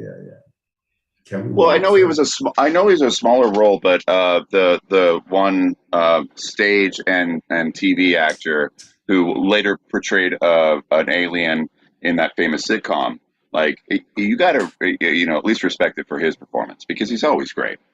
No, I 100%. If you're looking for, if there's a rock from any sort of sun, I completely understand. Yes. However, John, I'm letting you know it's not a great movie. But there's a lot of great actors in a lot of shit movies. And like, watch this shit movie for this one role. Like, how did you get out of that? I had one bad relationship and I can't seem to get into another good one. You have been shit movie. John, okay, wait, let me start over. 3, 2, 1, back up.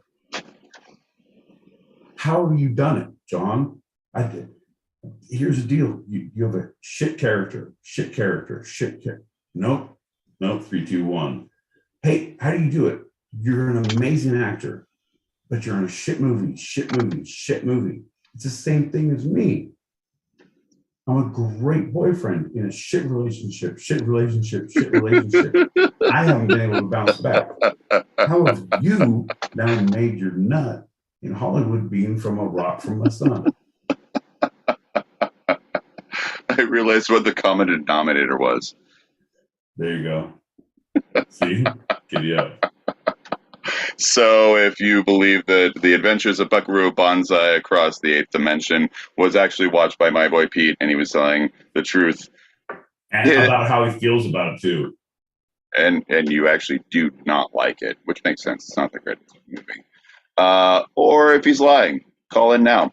All right, next one. This one, if you have ever heard about it, I know you've seen it multiple times, but it also could have never gotten on your radar. This is a 1989 movie, Cannibal Women in the Avocado Jungle of Death.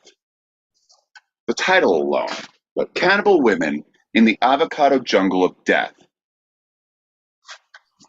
Okay. So, I was not able to watch the whole thing because at those years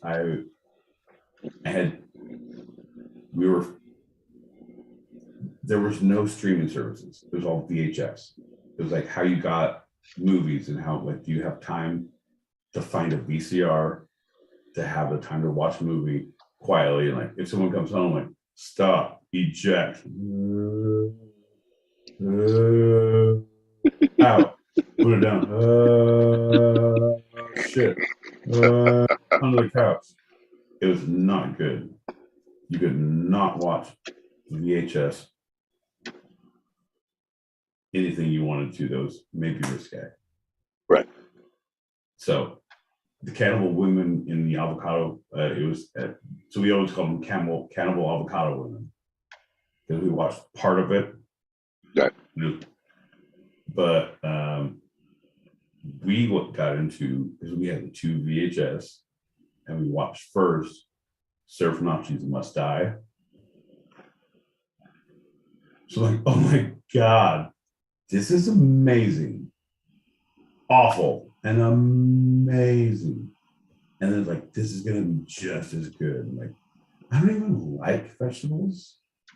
Like, and I know this is empowering, but like, you haven't even put the whole fucking Princess Diana thing out there. So what it is the cannibal avocado women. So say it again, because that's how I. Cannibal women in the avocado jungle of death. Right.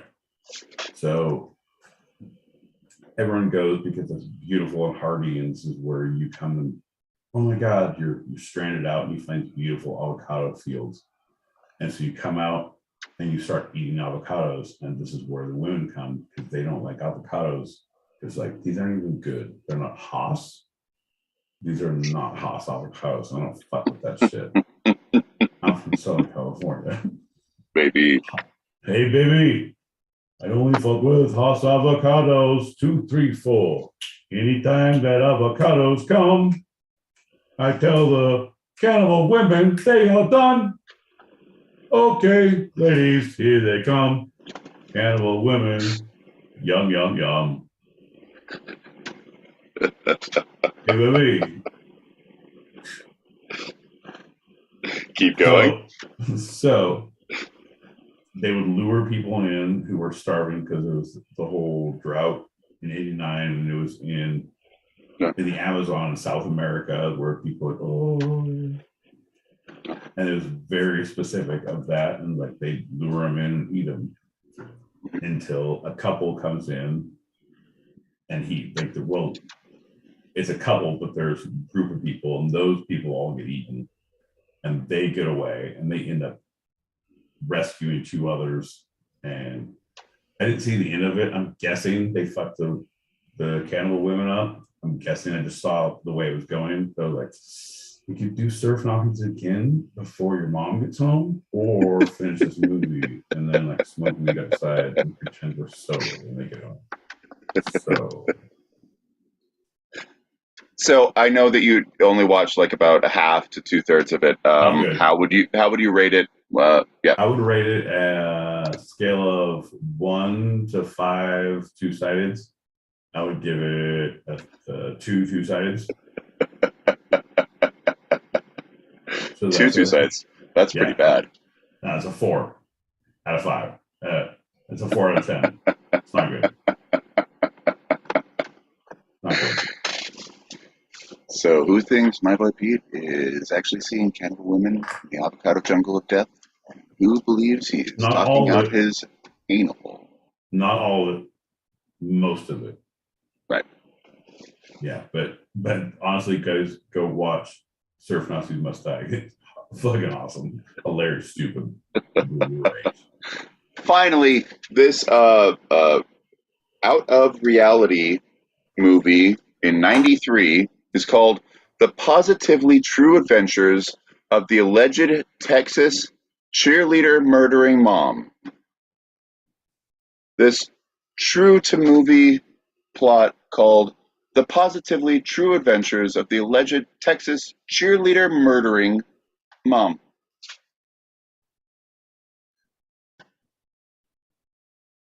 Yeah, we found one. You did not watch it. Like I know, because I know you look these up and you don't watch them, right? No, I look up the plots, but I do not. I did not watch these 4 movies. No.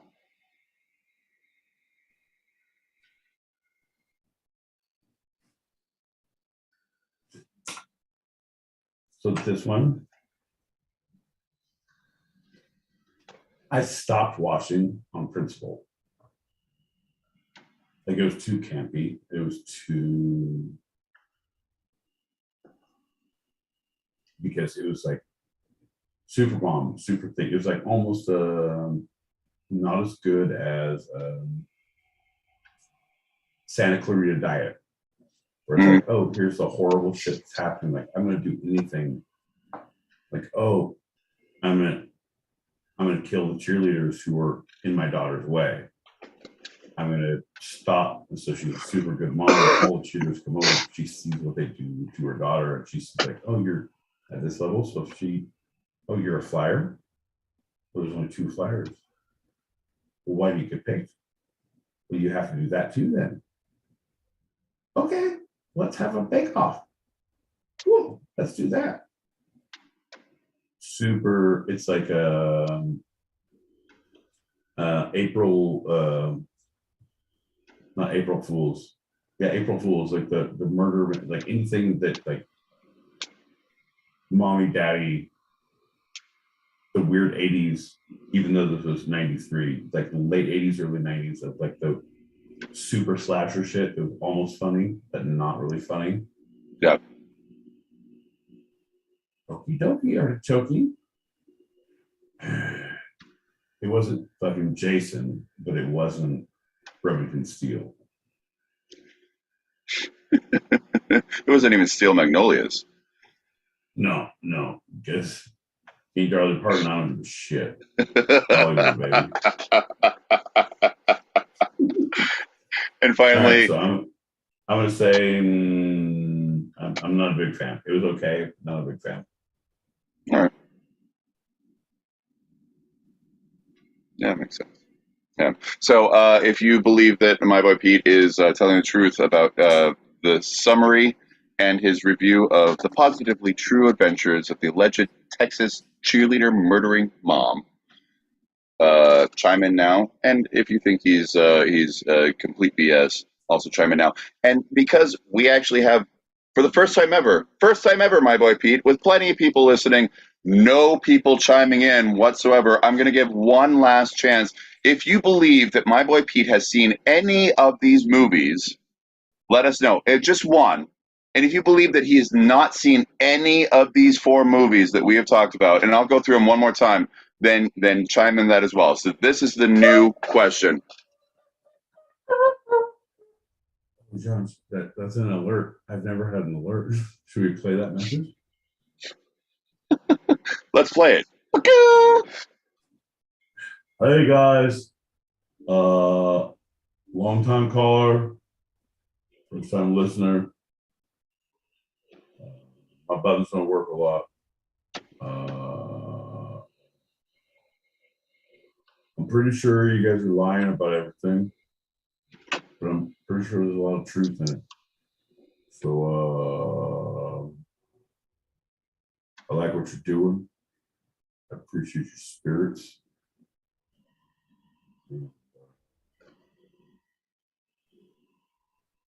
Baba Booey, Howard First Beers. Hey, get him out of here! Oh, stop it. I thought he was the guy, but he didn't say his name. We got a couple more messages. Yep. I thought we had to wait till the end. I know. Sorry, I know. would have jumped in earlier. I thought we did. I'll give you my first 4 real quick. Didn't see the first one. Saw the next 2. The 4th one with the cheerleaders, just because of the point that he brought up flyers, kind of makes me think he saw that one. So I'm going to say false, true, and on to the 5th. Sorry, I thought we were waiting until the end. Yeah. John, if you have a 5th, because John's like, I'm with you. We have false, true. Like, okay.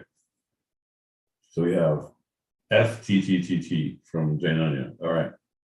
So if you have a fifth one, Dorky boy thing. I'm sorry. No, yeah, he definitely didn't know any of those movies. That's all right for him. It was cute though. listen to her. Listen to her. She's listening to music in the background. Said you do cute boy thing. Not listen to us. And still's like, nah, y'all lying. Y'all lying piece of shit. And I feel like that is what every relationship I've been in is built on. I love it. And that's why I miss companionship, man. It's like, nah, man, you fucking lying. It's like, yeah, but you got good taste in music. Yeah, we do too. All right. All right. All right. If nothing else, let's have cocktails on a porch. in a rocking chair, or like one of those porch swings, you know, the old porch swings. Yeah, or maybe like a bubble, like a hazmat suit, like maybe an iron lung. If things go according to plan and my health goes according to as it is. Oh, my boy Pete, he don't write no more. He has health problems. Yeah. he only goes to Comic-Con and to the therapy sessions.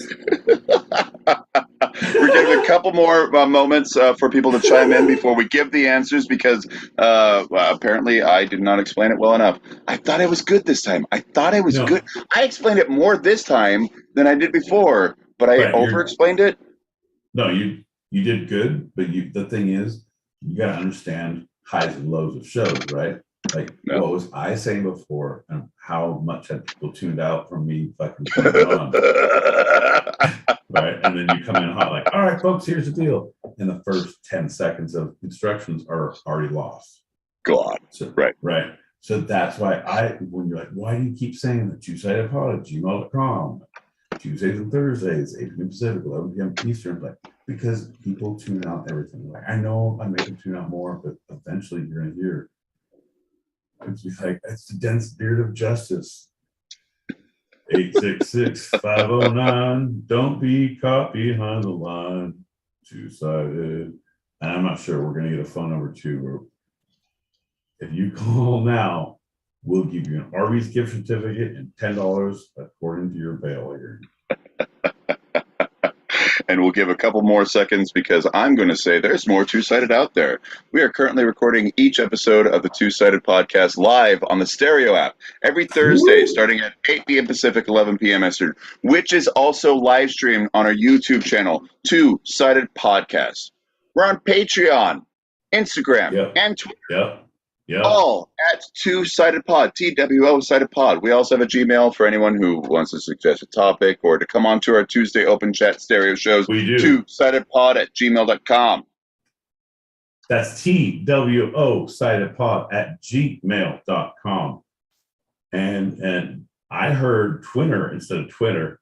So it's like, and twins. Like, yeah.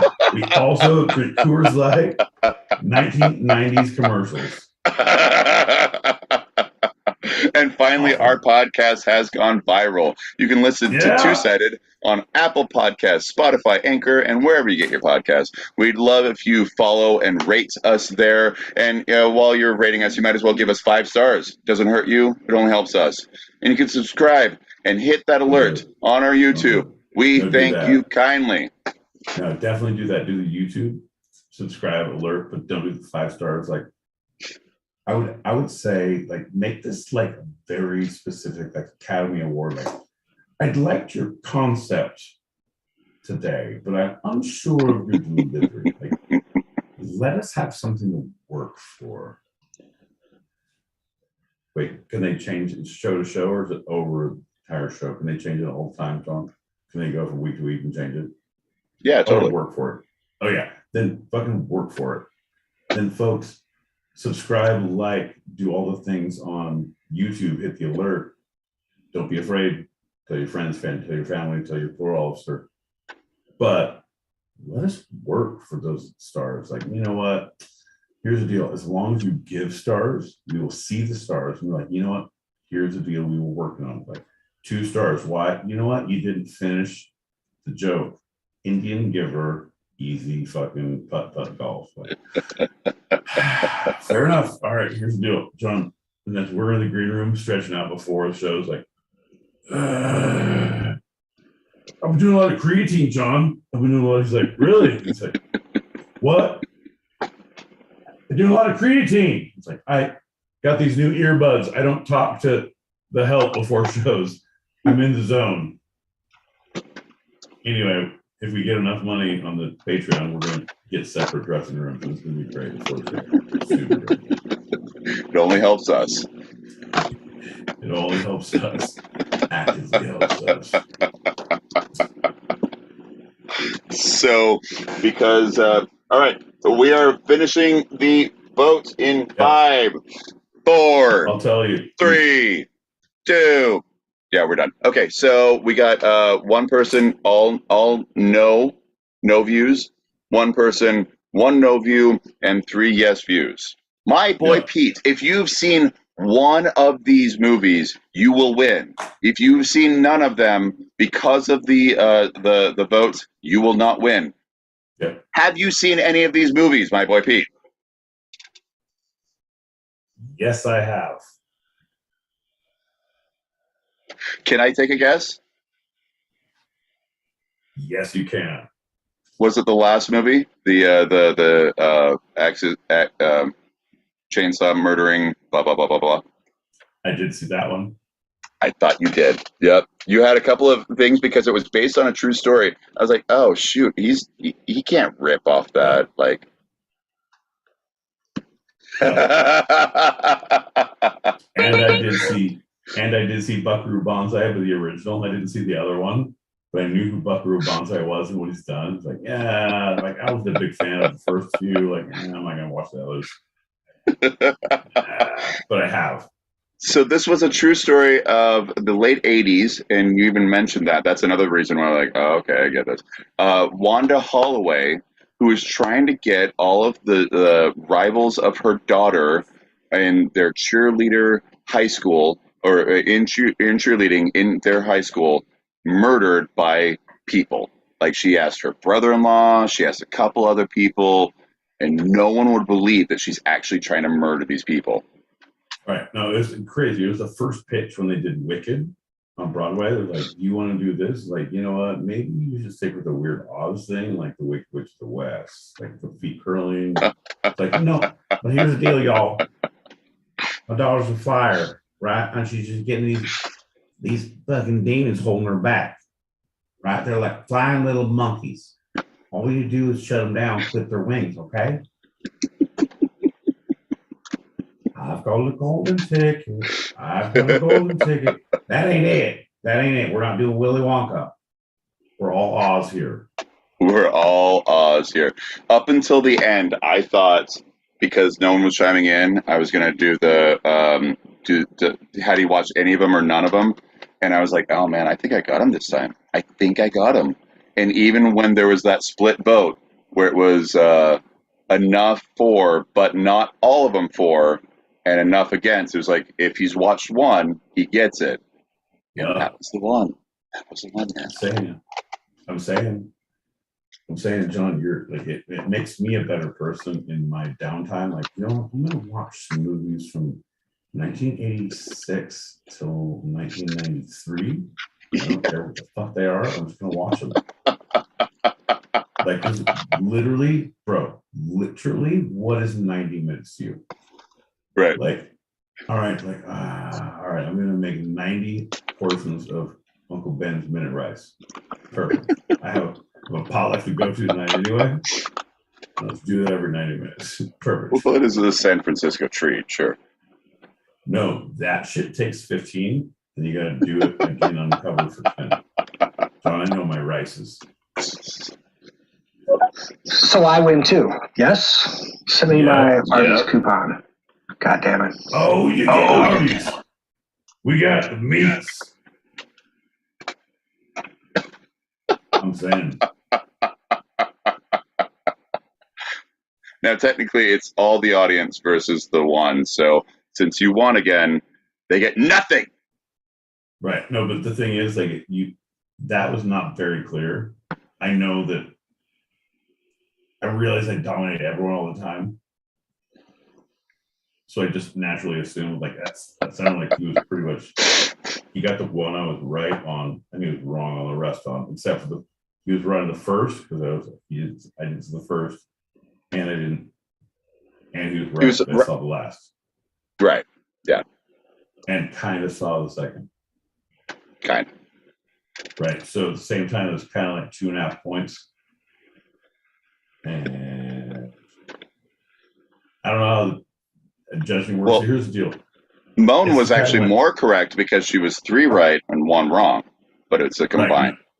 Right, combined. And here's the deal. It's like I'm kind of the Ken Jennings in Jeopardy. And we're just trying to figure out the rules. We're just trying to fucking find our way in the darkness. I am but a lonely Jeopardy host. Don't make me a Villar. Like. Listen, fellas, I'll tell you right now, it's not a big deal if you send me an Arby's coupon. But I am coming over to Pete's house and eating roughly $100 worth of fucking minute rice. Yes, bro. I just ordered a second microwave from Amazon so we can have 2 dueling microwaves, and made sure that the fucking circuits were on different sides of the power grid in the house. So we could both like ding ding ding ding ding ding ding. It's like, oh really? Ding ding ding ding ding. Bing bing bing bing bing. And then you can picture in your head about how we both like dance and like are pulling out rice as they're just beeping like bing bing bing bing bing bing bing bing bing. We're just like hoe down in the front, and then we have a big fuck off pot of rice afterwards. Like, who made the beats? And they're like slowly turn each other like bing bing bing bing bing bing bing. It's like pouring beans into the game. Bing bing bing bing bing bing bing. Anyway, it's just a thought. Hear me out. It's weird. It's weird that it's called the circuit breaker. I've never understood that. Anyway, we're going to talk about the Grand Canyon. Oh, good. The fun stuff. Let's talk about, first we talked about internment caps. Now we're talking about big holes in the ground, John. Holes in reality and holes in the ground. You, sir, are making holes in my soul, holes in my life, my psyche, and my will to live. Every Tuesday and Thursday, I am presented with choices, options, and I choose this. And this says something about me. Sorry, that was all therapist talk. I was waiting for the great therapist to get here so I could have a real fucking one-on-one. But anyway, let's go ahead. Right, so in lieu of him, let's now look at the big hole in northern Arizona, the international sensation called the Grand Canyon.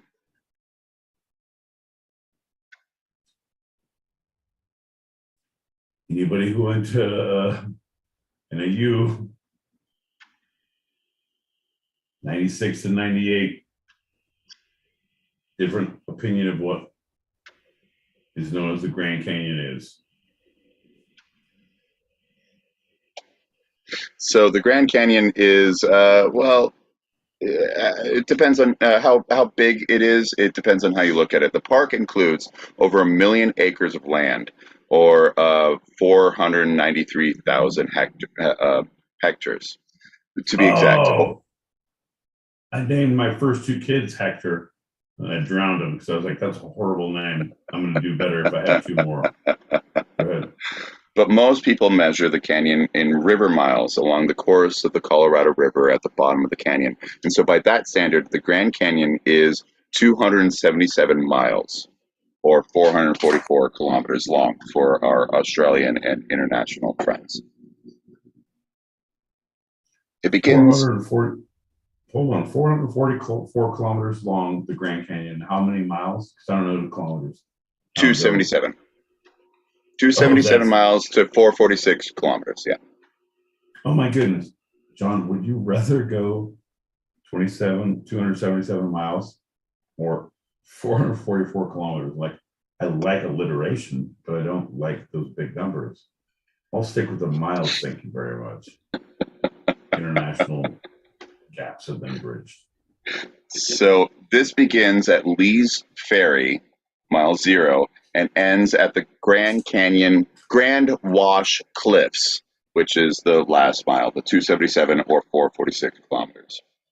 The Colorado River is longer, of course, 1,450 miles long, from the Rocky Mountains of Colorado to the Gulf of California in Mexico. That's the Colorado River. Yeah, that's how long that guy is. 15 miles. Do you have the kilometers on that? 2,333. 2,333. How come? Okay, here's the deal. This is why British people are better than us, right? Because they're proper in all their ways. Even when they're fucking slumming it, they're still like proper. Right. They're like, all right, we get it. It's like 277 miles. Like, no, it's 444 kilometers. Like, fuck you guys. All right. What about the Colorado River? Like about 450 miles. Or their least vary to Grand Wash Cliff. Yeah, that's 2,333 kilometers. Don't be a druggo. I'm sorry. I didn't mean to colonize. See, John, how I made a reference to Australia, but didn't. See how I did that? Yeah, loved it. Yeah. Yeah. So the Grand Canyon is only one of many beautiful canyons which a river has carved out. Others include Cataract Canyon or Glen Canyon, which is now below the waters of Lake Powell. Right, Cataract Canyon, I couldn't see too much because my eyes were a little foggy.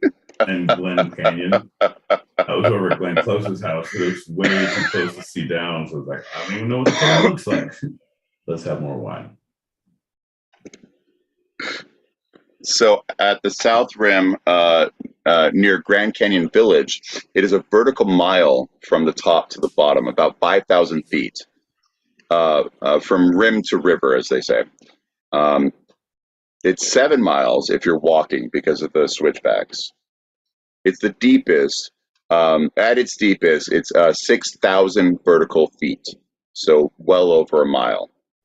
Yeah, but there's not like, is there base jumping there? Because it is bad, like, but you can jump on a thing, but you can't like, I'm gonna jump and vertically do this for a mile. Like there's like, oh, you're gonna hit a wall.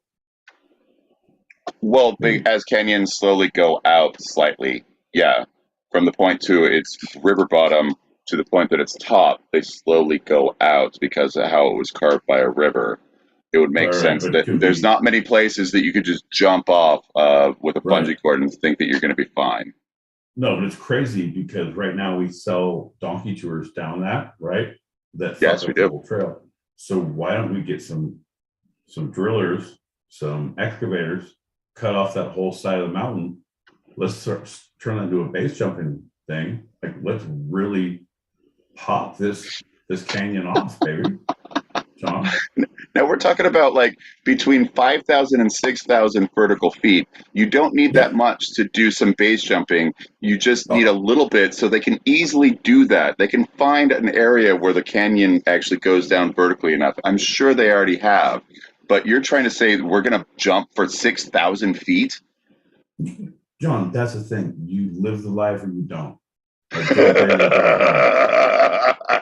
this is Grand Canyon life, right? We don't it's fucking 2,333 kilometers down here, man. You didn't fuck around. And now we went Australian because that's who you trust with your rigging. That's right. Always. Right. And you're sharpening. Right. Oh, that seems very improper. I don't know why we would say that the Australians are so much better at rigging than we are. Well, that seems improper. Right, mate. That's what fucking why they hire us, because you don't understand. How about you fuck off, have spotty, and let us do a fucking job? Well, okay, I will. I will see you at 2,333 kilometers down, and we will have this conversation later. Cool, yeah. Hope everything goes well. Back. So the width of the canyon at Grand Canyon Village is 10 miles, rim to rim.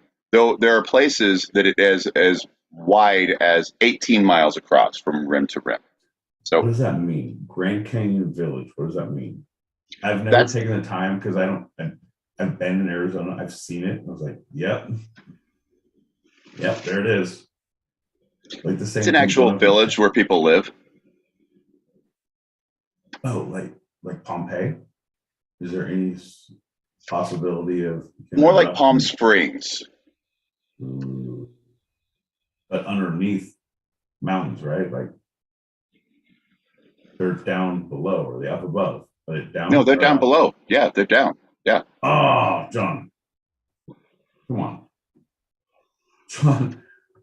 And what's the name of the town? What's it called? Grand Canyon Village. I've referenced it a couple of times now.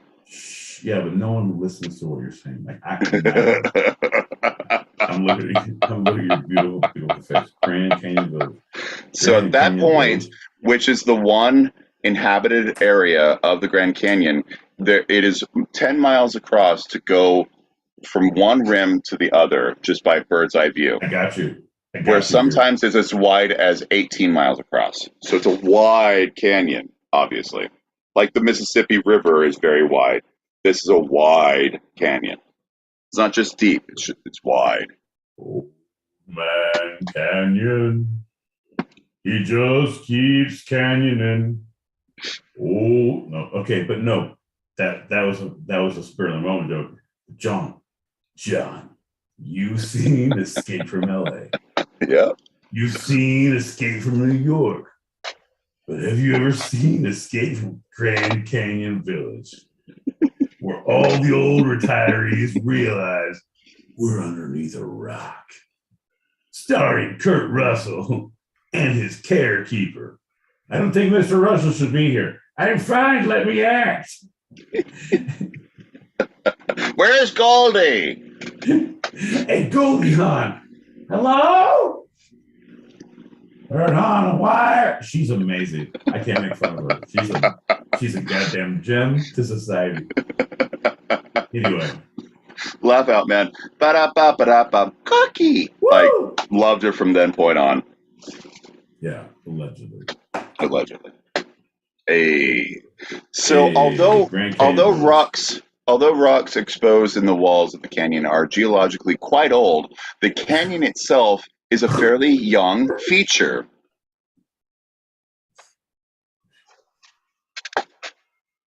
They look like strong Exploded rocks. But the nothing came in. John, if you like the rock jokes we're giving here, tell your geologist teacher, tell your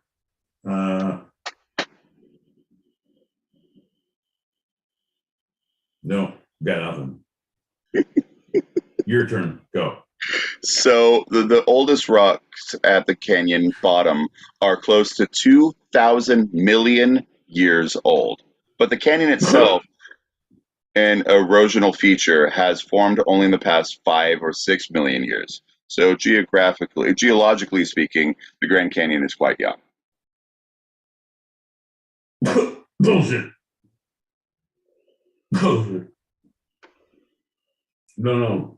Really, it's 2,000 million years. It's Trodelium. It's a super long. Really? Our Lord and Savior, Jesus Christo, settled here with the pilgrims. No, I don't know really too well, but I do know there is an argument that there were catastrophic events that were able to create the Grand Canyon in a number of days. Yes, there is that. I'm going to continue with what science says. So even though the oldest rocks in the Grand Canyon, 2,000 million years old, are fairly old, the oldest rocks in the world are closer to 4,000 2,000 million years old, and they are exposed in North America around the oldest rocks in northern Canada. So, Oh, yeah. well, yeah. The Canadians, you'll come up here, you'll look. Hey, how's it going, eh? Oh, yeah, we found a lot of big rocks. Look, this one, we thought it was old. It was just a maple syrup nugget. No, but then we kept digging, yeah? And then after that, we found a rock that was a twofer. What do you say it was? It's 4,000 million years. He said it was 4,000 million years. He's a science guy. So. Oh, sure. Yeah. So what do you think, eh? So big rock, or you want the fucking maple nugget? Don't give him the maple nugget. Okay, I won't give him the maple nugget. So the Grand Canyon is unmatched throughout the world in the uncomparable vistas it offers to visitors along the rim. So it's not the deepest canyon. Both the Barranca del Corbe in North Mexico and Hell's Canyon in Idaho are deeper, but the Grand Canyon is known throughout the world for its overwhelming size and its intricate, colorful landscape. Deep and wide, there's a canyon flowing deep and wide. Oh, deep and wide, come on now, deep and wide, there's a canyon flowing deep and wide. Ladies and gentlemen, boys and girls, this is the time when you need to come down to the altar. We're talking about the canyon that flows to the heart of us. It might be 4,000 million years, it might be 2,000 million years, and that's beside the point. The point is there's canyons in all of us. And John L. Peacock has done so much research, and we must give him a kudos. We must pour a shot. We must do a bowl. We must give him hey, hoo. Don't mind if we do. Like the old cheerleader saying goes, if my daughter don't start, I'm going to kill all your fans. Too soon. Anyway, ladies and gentlemen, boys and girls, deep wide, deep and tell again. There's a thing. John, I don't know. That's it. So let's get that shot ready. While you're doing that, I'm going to say this next one. That it's geologically significant because this thick sequence of ancient rocks that are preserved and exposed on the walls of the canyon. This is why it becomes such an area of dispute among those who believe the world is not as old as science has shown it is, because the Grand Canyon is the big showing of it, and it's beautiful too. They're like, well, we can actually carbon code that and see that it's carbon date 2,000 million years old.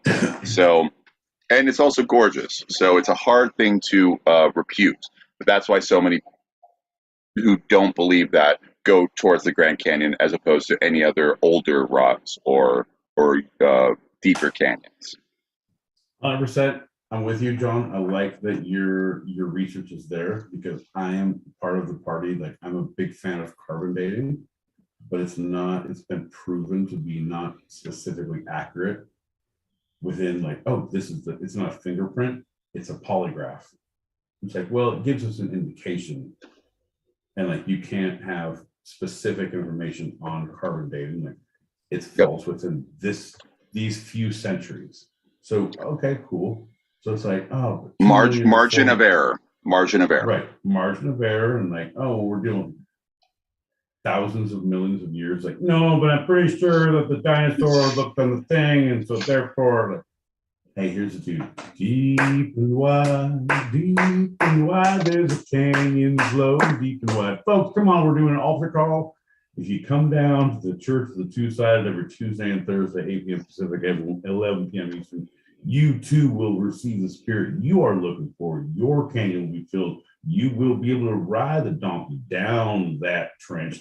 You'll be able to face the demons. You need to look at the cliff. No, it's not. It's a fucking overcome obstacle that you have just achieved. Welcome to the party. That's a two-sided. every Tuesday and Thursday, 11 p.m. Eastern, 8 p.m. Pacific. I got that backwards and correct. Yes, you did. And cheers to you. Bing, bing, bing. Cheers, everybody. Thanks for listening. Couple other fun facts. So, afforded federal protection in 1893 as a forest reserve, and it was later a national monument. The Grand Canyon did not achieve national park status until 1919, which was 3 years after the creation of the National Park Service. So it wasn't the first one, but it was within the first 3 years. So that's what gave it its protection that it still affords today. 1919. I've seen bigger canyons. This is bullshit. If we're doing national parks, you guys seen that big hill in Yosemite? Holy shit! Not like a big hole in Arizona. How about we rethink our whole budgeting purposes? Interior department.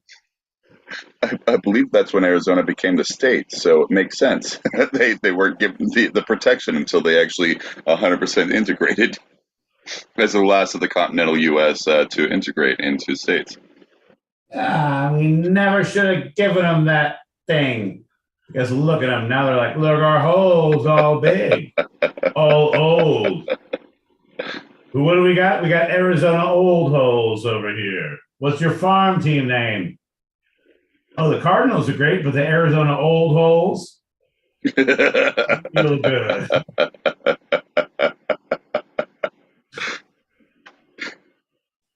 So this is it. I love it. Yeah, it's especially inside baseball. So nearly 5 million people see the Grand Canyon every year. Many internationals, many within the states themselves. It is a huge attraction. It is one of those 7 natural wonders of the world. That's bullshit. Like, honestly, but it's not. It's great. Like, oh wow, look at that. But it's not. There's so many better things to see in that area. Like, oh, look at that hole. Look at that. It's like going to Lake Powell. Like, oh, look at this big ass lake. And you're like, here's amazing. Like, yeah. You see it, like, yeah, it's amazing. You spend a day there, like, that's amazing. Like, yeah, I don't go back. I mean, I do, like, 'cause it's a great place to party. But same thing with Grand Canyon. You ever got a donkey fucked up on the ride down the hill? John, you haven't lived. 2 mushroom ounces for me, 2 mushroom ounces for the donkey. I did the mushroom roulette with the donkeys. I ground it up in their meal. I fed 3 donkeys mushrooms with 6 of us walking down the mountain. I was like, you guys, we're in for a goddamn treat. I ground up our hamburgers. 3 of us got mushrooms, 3 of us didn't. Like, maybe it's going to be a match made in heaven. Maybe it's not. And that's what we're going to get to the bottom of. It's married at first sight with donkeys. Oh, and that's why they switched it to only mule rides from now on. They actually got rid of the donkeys because of that occurrence. It's horseshit. Donkeys are people too, John. They need, in this economy, how are donkeys not working, John? But mules will get your stuff across the border. Oh, it's a whole Pinocchio thing, and now the whole border thing. Whatever. Pleasure Island. Okay. All right. So why is the Grand Canyon so grand? The Grand Canyon produces its own weather. Of all Grand Canyon facts, this is actually pretty cool. It does suddenly change. The sudden changes in elevation have an enormous impact on temperature and precipitation. Amazing. So apparently, I got a little more in common with the Grand Canyon than I thought. We're both bipolar. Turns out we change on a dime and we'll fuck some shit up if we don't like how it's looking. Come on down, mule. Come on down, mule. Nobody's coming down, mule. So this weather you're experiencing could drastically depend on where you are in the Grand Canyon. The coldest, wettest weather station in the region is the Bright Angel Ranger Station on the North Rim, while the hottest and one of the driest is 8 miles away at Phantom Ranch. Hold on. Hold on. I'm going to make some really crass jokes right now, but I need you to take a breath and I need you to read back what you said to me, because Phantom Ranch, it's hot and dry. Phantom, hot and dry. And what's the other? Who's the wet one? The cold and wettest is Bright Angel Ranger Station. Bright Angel Ranger? That's all right. All right, here's the deal. They only came up with that because they were so cool. Like, oh my God. I'm super excited to find the station, but I'm so cold I don't go back. Bright Angel Ranger. Yeah. Get inside, get the fuck out of this station. However, the Phantoms, hot and dry. It's like, hey, so we're out here on a whole thing looking at the stuff. Like, yes, I hear you talking. I'll be sunbathing over here naked. Make all the jokes you want. I don't care. I've heard them before. Hot and dry.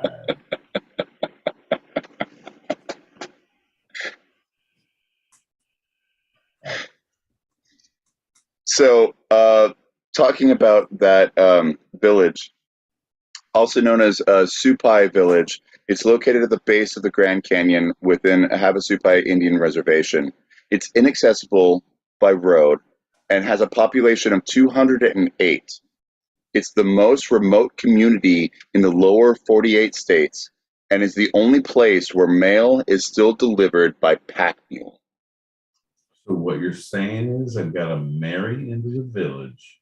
The next year of the show there. Well, that's goddamn right, it, John. Supai Village, welcome to 2-Sided Podcast. My boy Pete's coming to town and Horton is in the season. John, you have to be my handler and make a match for me. So the Colorado River provided a uniquely difficult habitat for fish, with heavy silt, frequent floods, and temperatures ranging from extreme heat in the summer to sub-freezing in the winter. And because of that, only 8 fish species are native to the Grand Canyon, and 6 of them are found nowhere outside of the Colorado River. So it's a very unique habitat. Right. And 6 of those 6, 2 of them are almost extinct because Gollum has eaten them through the tunnels as they go through. What the fuck, John?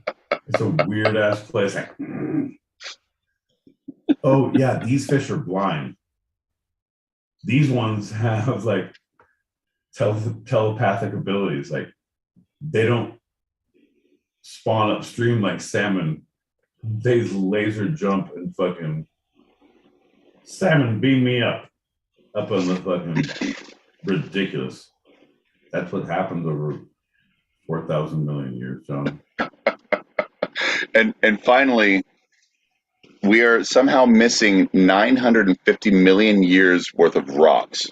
So the Grand Canyon offers one of the most visible examples of worldwide geological phenomenon known as the Great Unconformity, in which 250 million year old rock strata lie back to back with 1.2 billion year old rocks.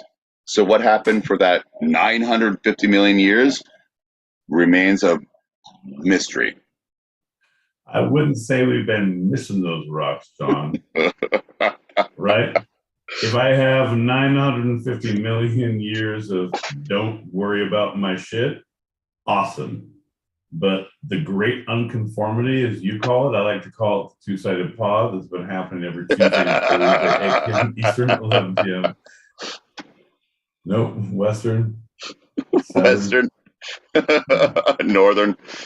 Yeah, if you look to the east, if you follow the light, look for the Big Dipper, point your compass to the west. I don't know, man. I was going somewhere. You laughed too hard because I hit it too good. Yeah, bro. The great unconformity. Anyway, twosidedpod@gmail.com. Tuesday, every Tuesday, Thursday is 8 p.m. Pacific, 11 p.m. Eastern. Live on YouTube. John, I'm like almost like the Rain Man. I was like, how do we get out of this? All right. The sources for this episode of Two Sided have been the first segment, the Digital Arizona Library, the Arizona Republic, abc15.com, and 12news.com. Second segment, the National Park Service, grandcanyon.com, and nationalparks.org.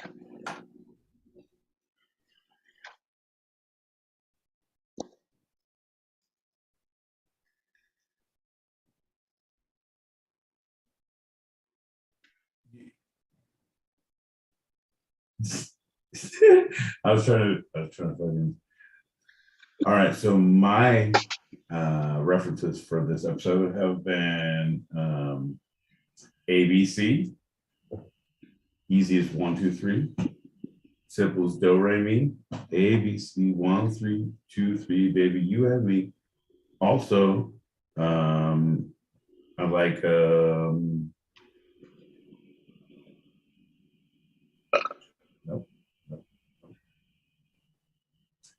I'd like to give a shout out to Lee's Ferry. One of the greatest starting points of any canyon I've known. Everything after that is I feel like it's a little fake. Spent a lot of time there in the research of this counterpoint. Yeah. So.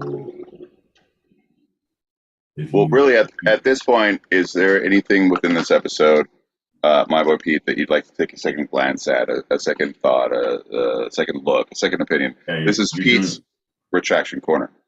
Yeah, you're doing great. I'm still on the same point. I'm trying to recover from the last one, so I haven't even had time to think about it. So I'm going to say that anyone who comes in on our Patreon or tries to buy any of the teachers on our Patreon, or if you can't log into our Patreon, then you can email us at twosidedpod@gmail.com. It's TWOsidedpod@gmail.com, and we will literally respond back. But if you respond back with code Lee's Ferry, you'll get 15% off your first order.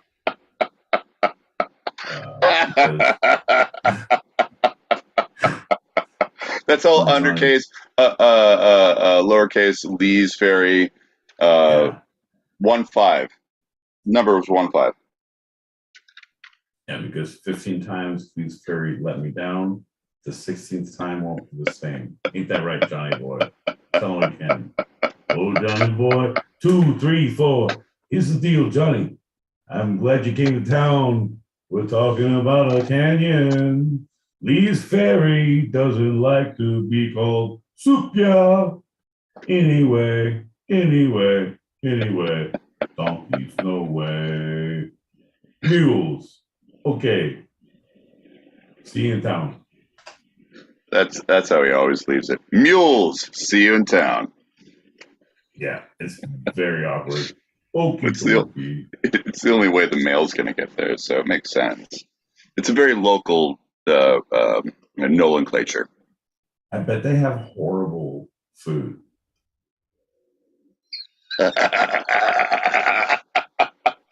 They might have great. They might have fantastic food. No, here's the deal, John. John, what we're going to do, we're going to slowly integrate. We're going to slowly take mule by mule down. We're going to into Supai Village. Into Supai Village. We're going to take over slowly. Like, this is great. Do you guys like smoothies? Do you like yoga? Because this canyon is amazing for yoga. I'm doing a yodeling class. So if we go deeper into the canyon and we do yodeling, like you guys, it's going to be amazing. So anyway, we're starting yodeling class. John, we move in slowly but surely. We take over the village. We introduce the food culture. It's not all about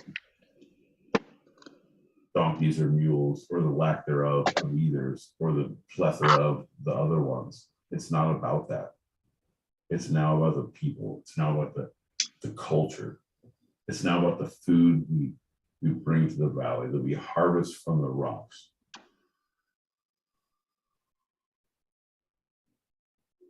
What happens when people stop being rock dwellers and stop being